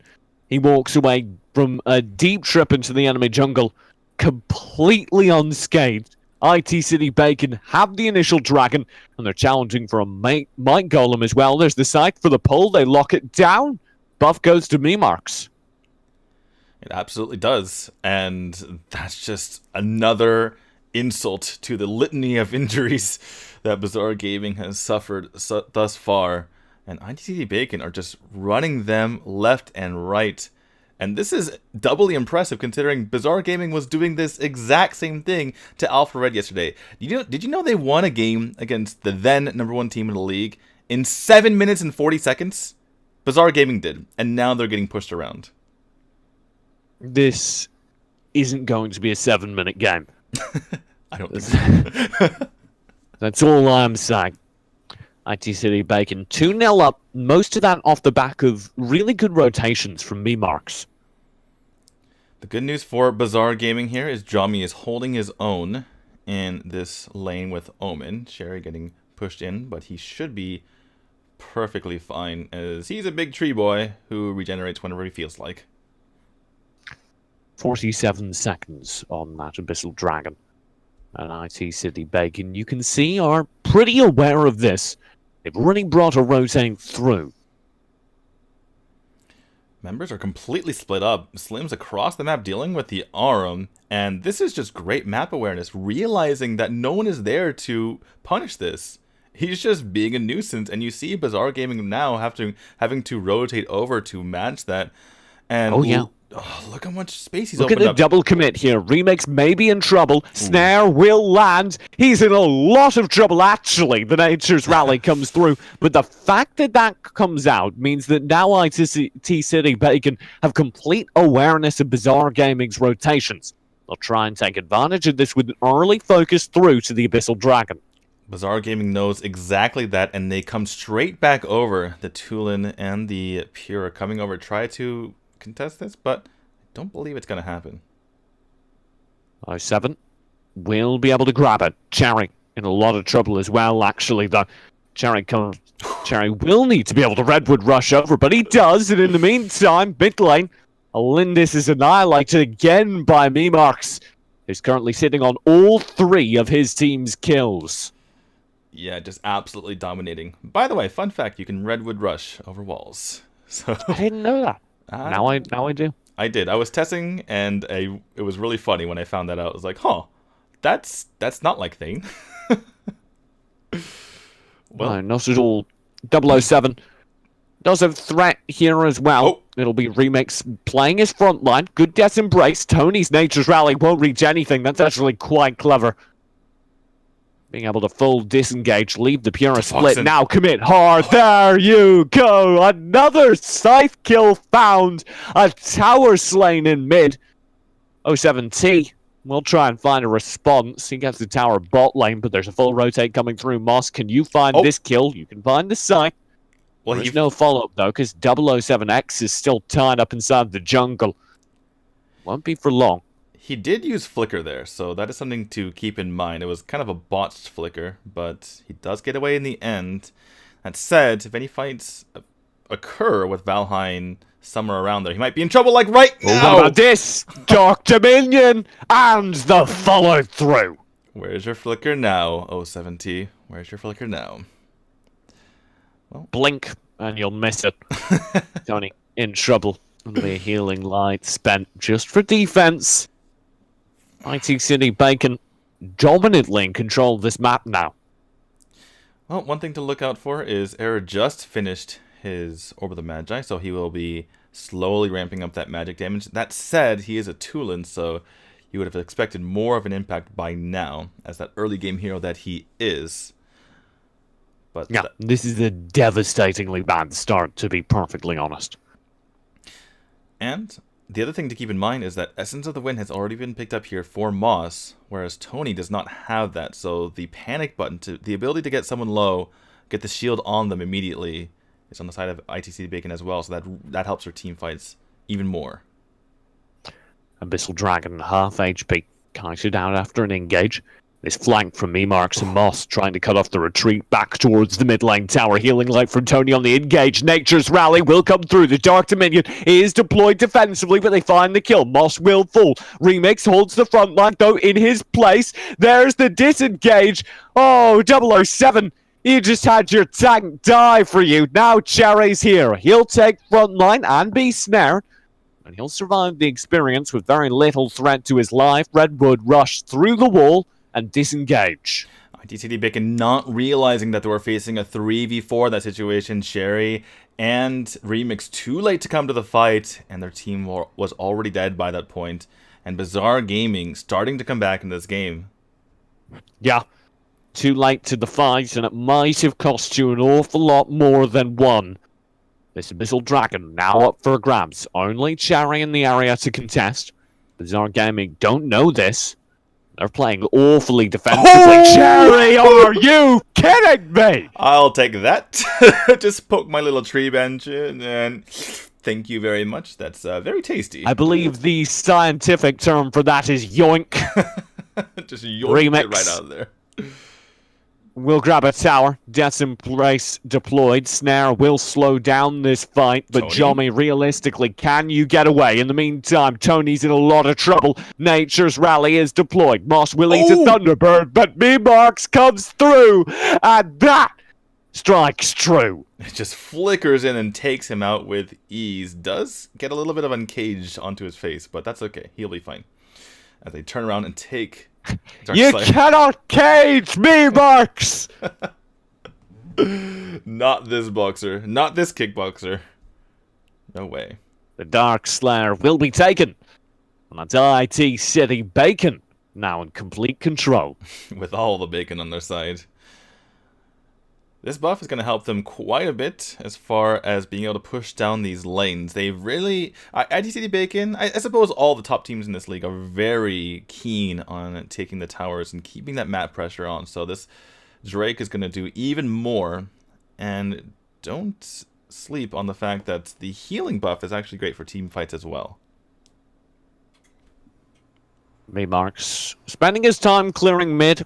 All of IT.City Bacon need to try and find a usage for this buff, to be honest. They're playing it pretty passively, waiting now for this wave to arrive in mid. They'll find some poke. Moss flanking. Tower will hold. Got wave pushed bot lane as well. Moss? Moss. This is uncomfortable. Snare comes through. Dark Dominion will not provide him the damage reduction, but Remix into the backlines. Lands the Death's Embrace with a flicker. He's deep engaged. 1v3. Make that 1v4. There's no way to survive, surely, but the rest of his team comes through. Remix will live. 007 finds a kill. Somehow, some way, they survived. Memarks, though, did go down in the midst of all this, so IT.City Bacon need to find a turnaround. That comes from 007, who's found 2 kills. His Flying Spear misses, though, and the Lindis trades up even. Bazaar Gaming holds strong, only losing some towers in the bot lane. 007 did not need to die there. Don't know why he was sitting out there in the middle of nowhere with very little health, but the key to that fight was Sherry. He wasn't in the fight in the beginning trying to lumber his way over, pun intended. When he finally got there, he provided that zone control and the damage with the Nature's Realm, but if that had just been there earlier, they could have easily taken that fight. Need to see some better team coordination on the side of IT.City Bacon. I guess you could say he needed to log on. Why am I laughing at that? I don't even know. But yeah, he needs to be in the fight. He's insane as a secondary engager. You don't want Remix in the backline. You want that big old tree there. You benneth. You boyeth. You He really ought to branch out in his positioning. That is actually one of his abilities. That's sure. Works on multiple levels. I just thought I'd leave you with that. Oh my goodness. This is too much. The Abyssal Dragon will be attempted. Cherry is on the front line, slowing down the attempt. However, the ultimate slow will be Bazaar Gaming, making IT.City Bacon play a little bit too passively. The reset will come through. Ooh. Tony now might be in trouble. Good flying spear. That's a long-range Dark Dominion lands as well. He's kited in. He'll be able to disengage. Healing light invested. Yeah, had to use the healer and had to use the Essence of the Wind shield as well. So that's 2 panic buttons used there, which means that Tony...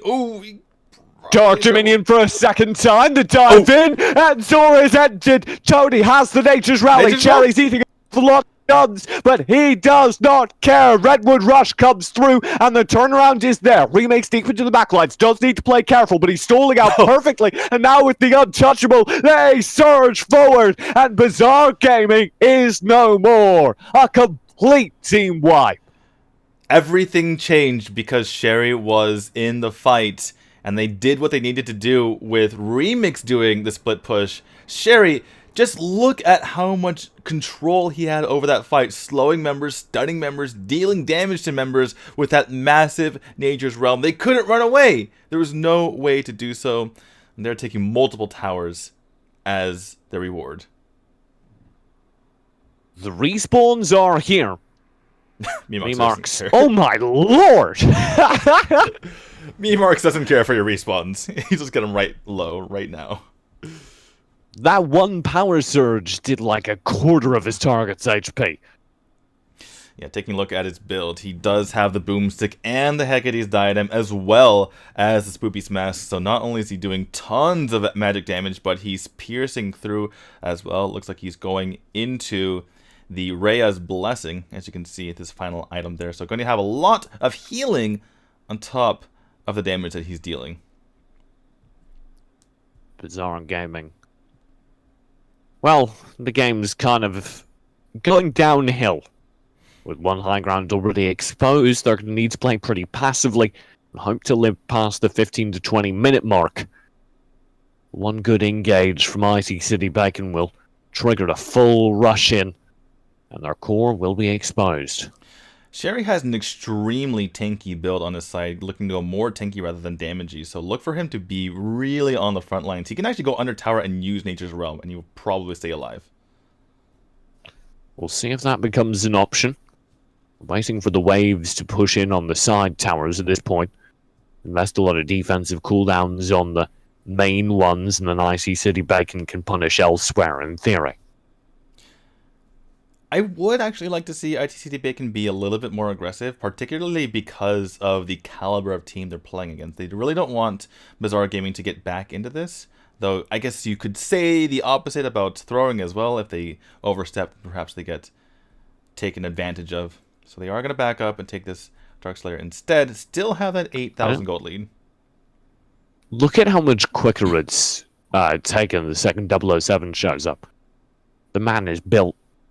Memarks has been playing the stall. He's done it for long enough. That will be the Darkslayer taken. Sharon goes in. Branching out will land. That's a good stun. That's a great opening, actually. 007 Spirit to Tony and Moss is there in an instant. The Dark Dominion is perfect. The follow-up is there. Remix finds Arrow. The Flag Spear will fall short, but it's a 4-man defense from here on out.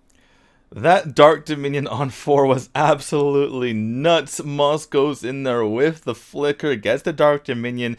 Unfortunately, they didn't have the cooldown, speaking of IT.City Bacon, to take them out, because Memarks was busy somehow just chunking down an Arum of all people, but they still have this wave. Yeah.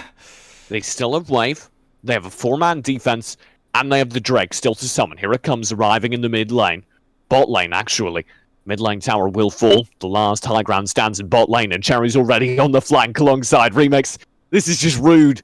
Look at this positioning. What do you do? The Nature's Realm forces them off in defense. Nature's Rally will be spent in response. Dark Dominion, though, chews through everything. And Cherry dive further yet in. Arrow is the only player left to stand alongside the Lindis. And they may be very lonely indeed. The tower, the cores crumble. And IT.City Bacon take game 1.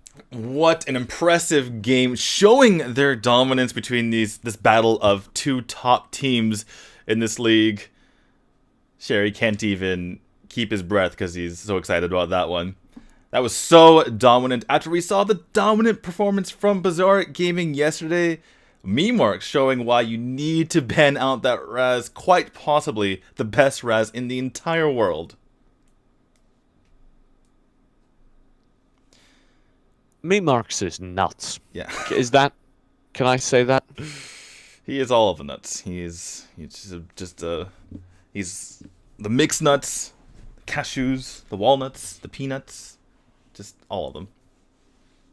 That's him.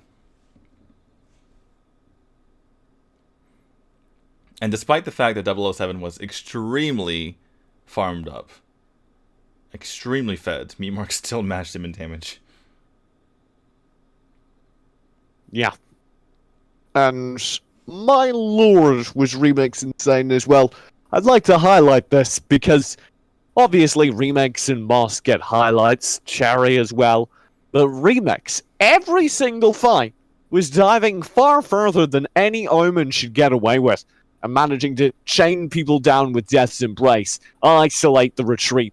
Always his flanks were perfect. There's an example of him doing it, a dive onto Error. This one actually backfires, but not due to his own fault. It's because Moss and Remix get caught out. And Sherry wasn't there as well. Look, Sherry, once he revives, they get a kill, and everyone has to back off. That's how insane the Ebeneth is. So I like the dive from Remix because he trusts his team to kill everyone while he occupies them, even if he ends up dying himself for diving. But realistically, it should have been Sherry back in that back line, as it's so ridiculous. Just Redwood rush, and then the push back from Memarks, just people flying, bodies flying all over the place from Bazaar Gaming.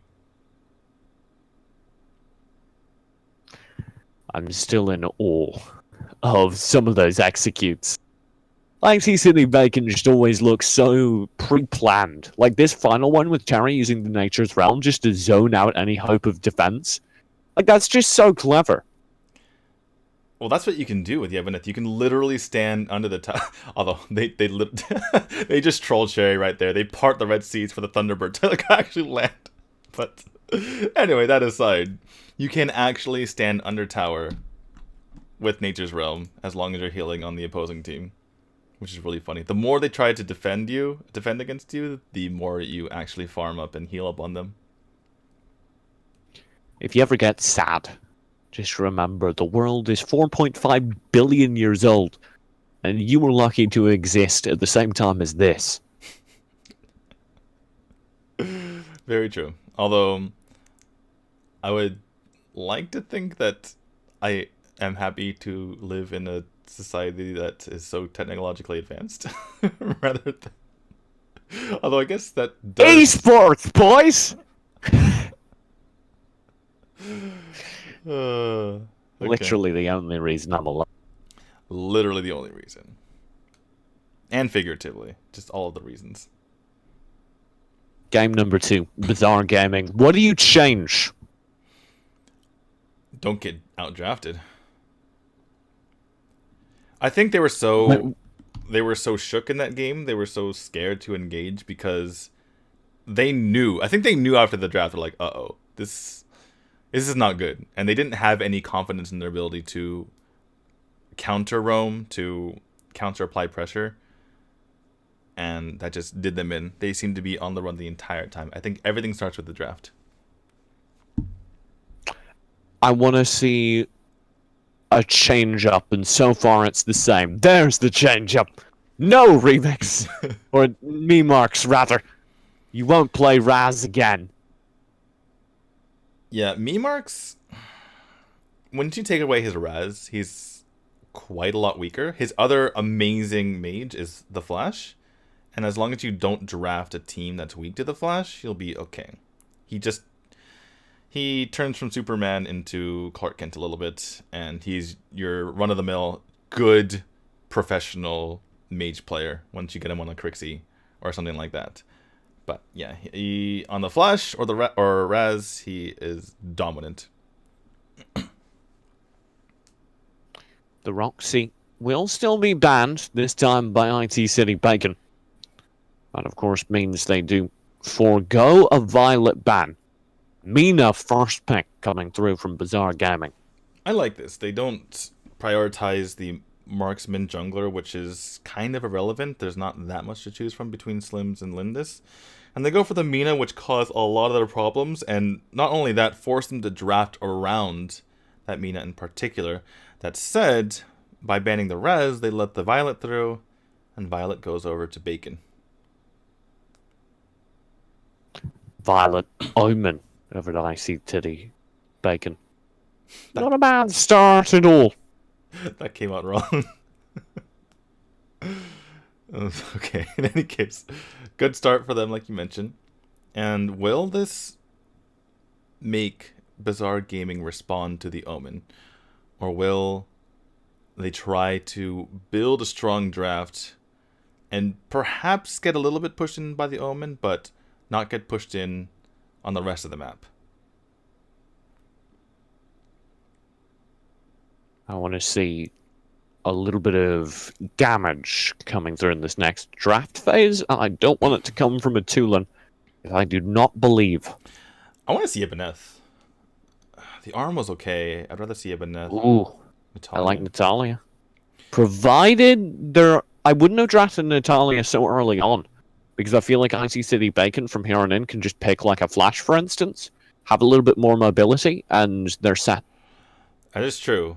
Now, Error, I would say Natalia is one of his better heroes, so having that, I suppose, is a thing, especially because you assume meme marks can play anything, so perhaps they wanted to take away the Natalia from them and force something like a Tulin once more. So I can see why they wanted to secure a very good hero for Error, who, as you saw last game, was a completely different player on the Tulin in a bad way. Ooh, I forgot about Liliana. How did I forget about Liliana? Memarks is decent at that hero too. Same thing though. Mobility enough to threaten Natalia. And if they go, they brought in the Zenial, the split lane. If they bring in, a good support here. Yeah, I like the I think they've won Natalia. the game. I like the Liliana versus the Natalia rather than the Flash, because even if you go in and jump the Natalia with Cyclone, Crack. they already have Mina. They're not gonna pick Crack. No, for IT.City Bacon. Oh, right. They could. Moss is the person who introduced Crack to the world at the AWC bootcamp. Moss is my hero.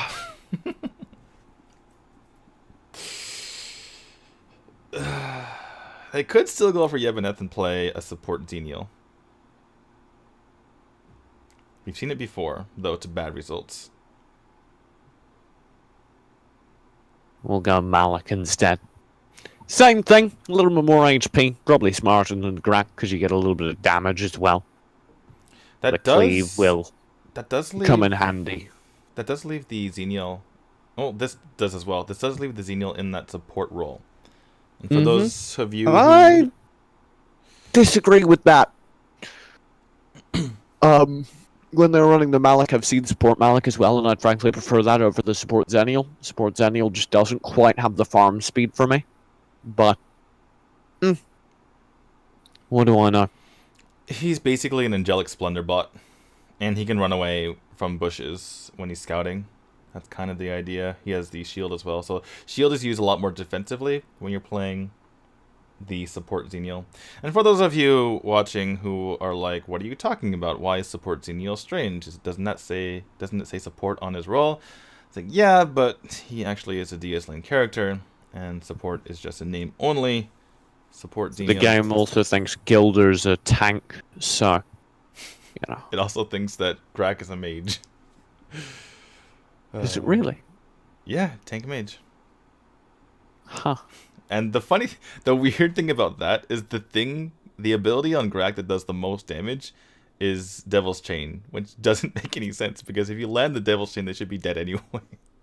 The damage should not matter. The amount of people I've quite happily killed with Devil's Chain is really high. Every now and then somebody just needs to be hit with an anchor, you know? Oh my goodness, especially because you play the pirate skin. You could say I really anchored their expectations. That one didn't go too well. That one didn't fly off the tongue. Would you say it sunk to the seafloor? I would. Indeed. Right. I would. Game 2 of Series 2, IT.City Bacon. Still on the red side, Bazaar Gaming, the left, the blue side.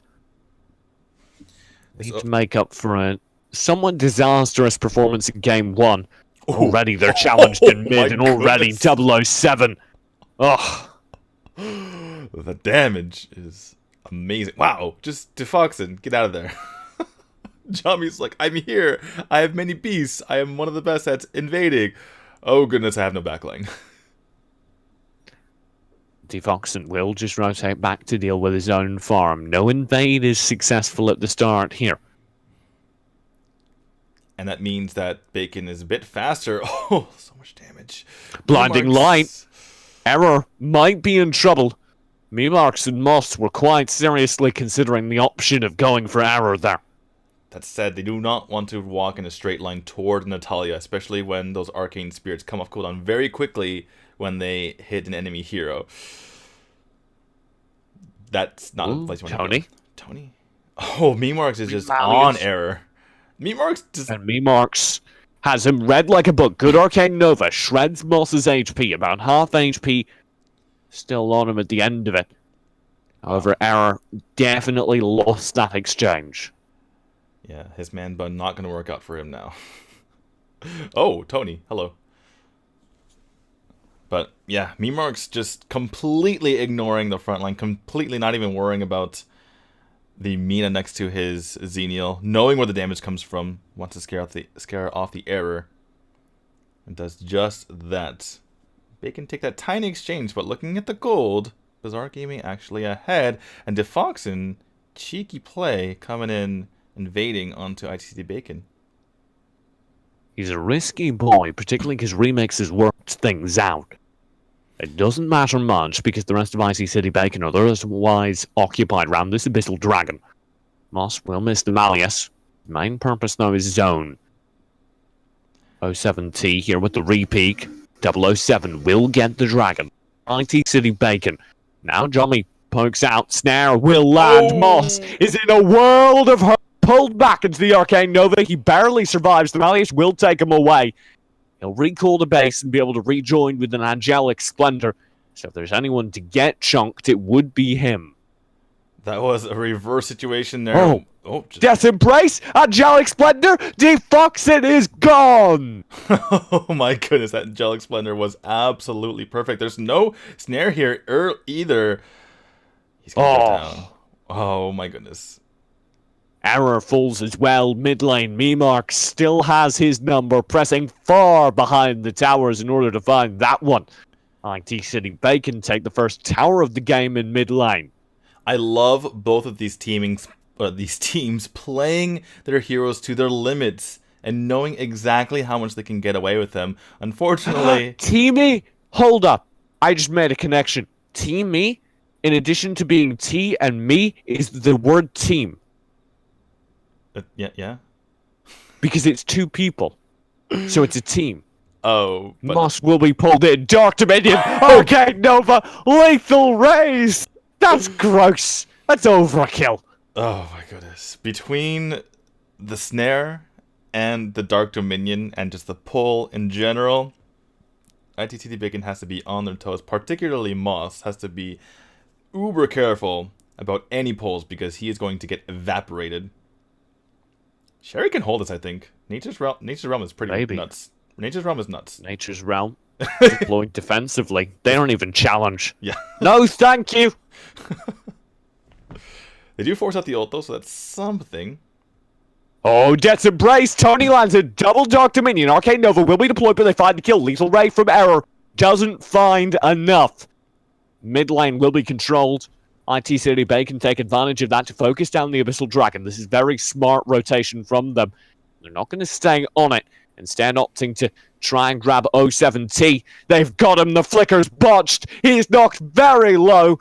And Moss will tank the tower. 007 finds the kill.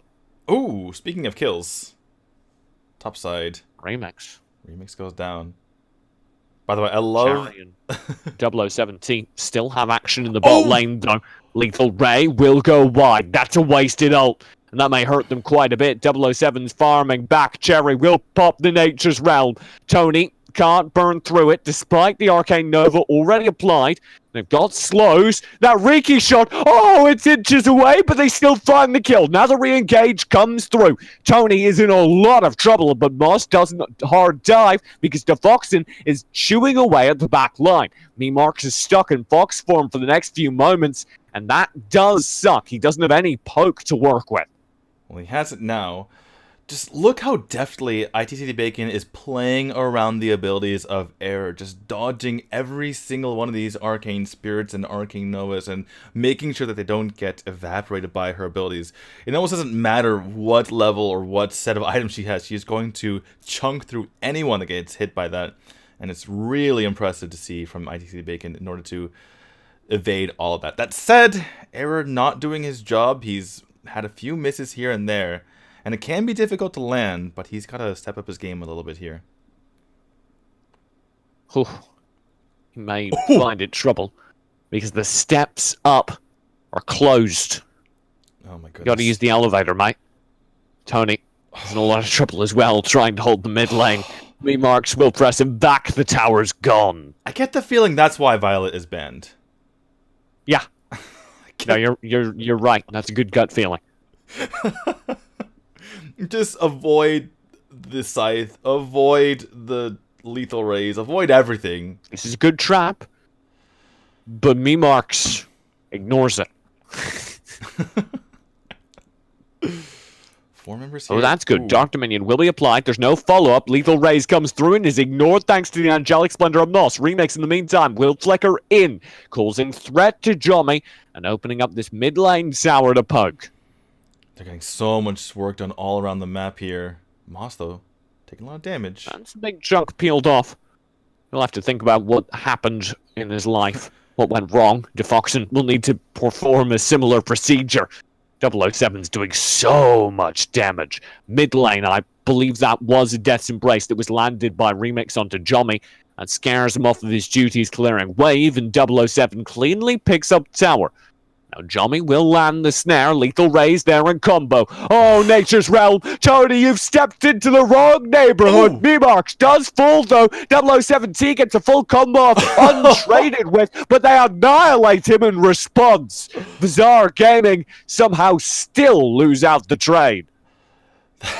Just so much damage coming out from all members. Somehow Valheim able to get the kill off on Memarks, which is impressive considering how definitely he's played out this game. But the fadeaway tactical fire from 007 just annihilates him on the back end. And it has to be mentioned again, this is why you don't let Violet through. She is a menace. Dennis the Menace. Violet the Menace. It's a popular children's cartoon strip. Also, one Still time, run a in movie. Magazines, tabloids, and newspapers across the UK and Europe. I believe it. Remix. We'll claim some jungle. While we're here, way back a few minutes ago, there was a Reiki shot following the Arum. And if she had snare, I just think it would have been hilarious if you snared someone and let the Reiki shot just blow them up. Just something I found amusing, and I wanted to The have problem happen. is the AoE from Reiki shot. That is- Ruin your team. That is true. Remix. Goes wide on that Death's Embrace attempt. That might cost him. IT.City Bacon are going to have to work for their engage, but 007 is doing exactly that. Oh my goodness, Steve Fox, you got to get out of here. Just so I much hope you damage. had a next of kin assigned for that tower. Sorry, you got cut off for a 007 moment there. is looking for its heir. Mid lane will be challenged. There's wave there, but the main focus is back towards this Dark Slayer. Cherry and 007 will focus it down, whilst the rest of IT.City Bacon otherwise distract. Yeah, the emphasis on focus it down. Look how quickly this is going down. By the way, have you heard about the new sniper character, Elsu, or something like that? When I heard about that, I'm like, don't we already have one? Her name is Violet. Violet is much shorter range these days, but much higher damage. Memarks Takes a turn. 007 goes in. Tactical fire will be deployed. Arrow scares him back for now. Drake is summoned in mid lane though, and this is going to cause trouble as the wave arrives. Johnny will go in. Snare is completely useless. Lethal Rays will be deployed, and it finds very little of value. Remix will survive. 2 players are down. Johnny and Toby already fell to the focus fire of IT.City Bacon, and they've got the tower already being chipped away. Have the Drake doing most of the work for them. Wave will arrive in the bottom lane, and IT.City Bacon are knocking on the core and game. Memark's starting to get the damage as well. Just from long distance range, these shining lights and tactical fires are doing in the side of Bazaar Gaming, and they have no recourse, no way to deal with it. They're pushing on the core. My goodness! Drake will work on the core. Tony deploys Dark Dominion, but Moss goes right on in. Johnny tries to spots. He's got good lifesteal, but the Nature's Realm denies him any hope of survival. Cherry goes through a complete team wipe, and game 2 to IT.City Bacon. Oh my goodness. The damage was insane there. There was absolutely nothing that Bazaar Gaming could do at the end. You see Error just laughing. It was comical, and he knows that. There is one thing they can do. Roll over and die. I was astonished, actually, how little damage the Natalia was doing in those fights. Yeah. The snare goes out, she pops all of her abilities onto the Omen, and he just gets away? That was unbelievable to me, and by the end, there was no setup, no need to actually hit rays that move through the air at a certain speed. It was instantaneous. The shining lights and the tactical fires were just chunking people out of nowhere. I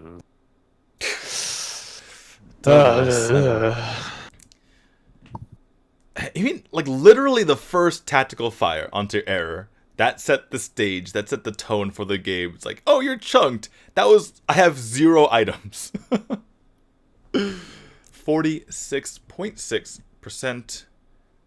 007, thank you very much for coming. See you next time. We'll take our bacon and leave. 007 says, thanks for coming to my TED Talk. Violet's broken. It's so funny seeing these drafts work out and teams realizing that they need to ban certain things, that they need to deal with certain things. They got rid of Memark's Raz. Theory the other day. I said, AOV has never been more balanced, and I don't think that's wrong. But I do think we're in an interesting place where you need to be very aware of counters and strengths of your opponents. And giving a player like 007 Violet or a player like Memark's Raz is just like turbo bad. And I don't understand why banning Choknar is more important than either of those outcomes. Chognar has been really good. He's been winning a lot of games. The thing is, I agree with that assessment, but I do not change my statement. You need to, at this point, because of how balanced the game is, teams need to stop banning off of tier lists and start banning off of characters and players. That is true. By the way, IT.City Bacon in first place for the first time this season. They started out the season losing to Bazaar Gaming. They only have 2 series losses on the season. And now, after back-to-back wins over Alpha Red and Bazaar Gaming, they are finally back in first, where we would agree they belong. The defending champions. But yeah, to your point, I think that it's not just knowing how to counter and what to counter, but also being able to play those counters. If Error perhaps had a bit better flash, or they had practice around that, they could have made that work. There was a game between IT.City Bacon and Alpha Red last week, which Jay Jesse actually hopped on for, where the flash was the perfect pick for the situation, and Memarks was the one playing it, and it completely changed the game. Without the he completely dominated every single team fight, split everyone up, and they were able to dominate for that reason. And I feel like if you're one of these teams, like you said, either ban out the Violet or have a good way to deal with it.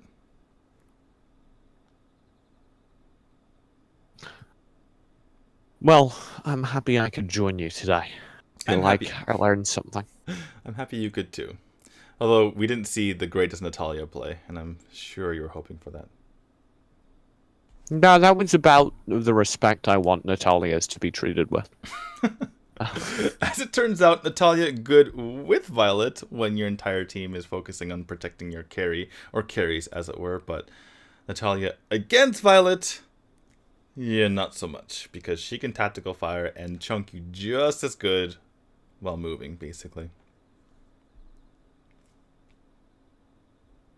Well, that is actually the end of our cast, as they have, it looks like, an interview with Marks, and I'm not sure who the guy on the left is. Do you know? No.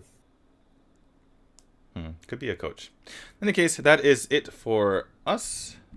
I will be back with likely the source tomorrow with another edition of Pro League. We're actually going to be casting all week because GCS is on Thursday and Friday, and also Saturday.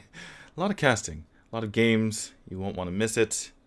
So I'll be back. Also check out youtube.com/C2HS because that's where we put the VODs. But yeah, we will see you guys later. TJ, you want to say anything before we head out of here? Gilder's OP and you all haven't realized it yet. Woo!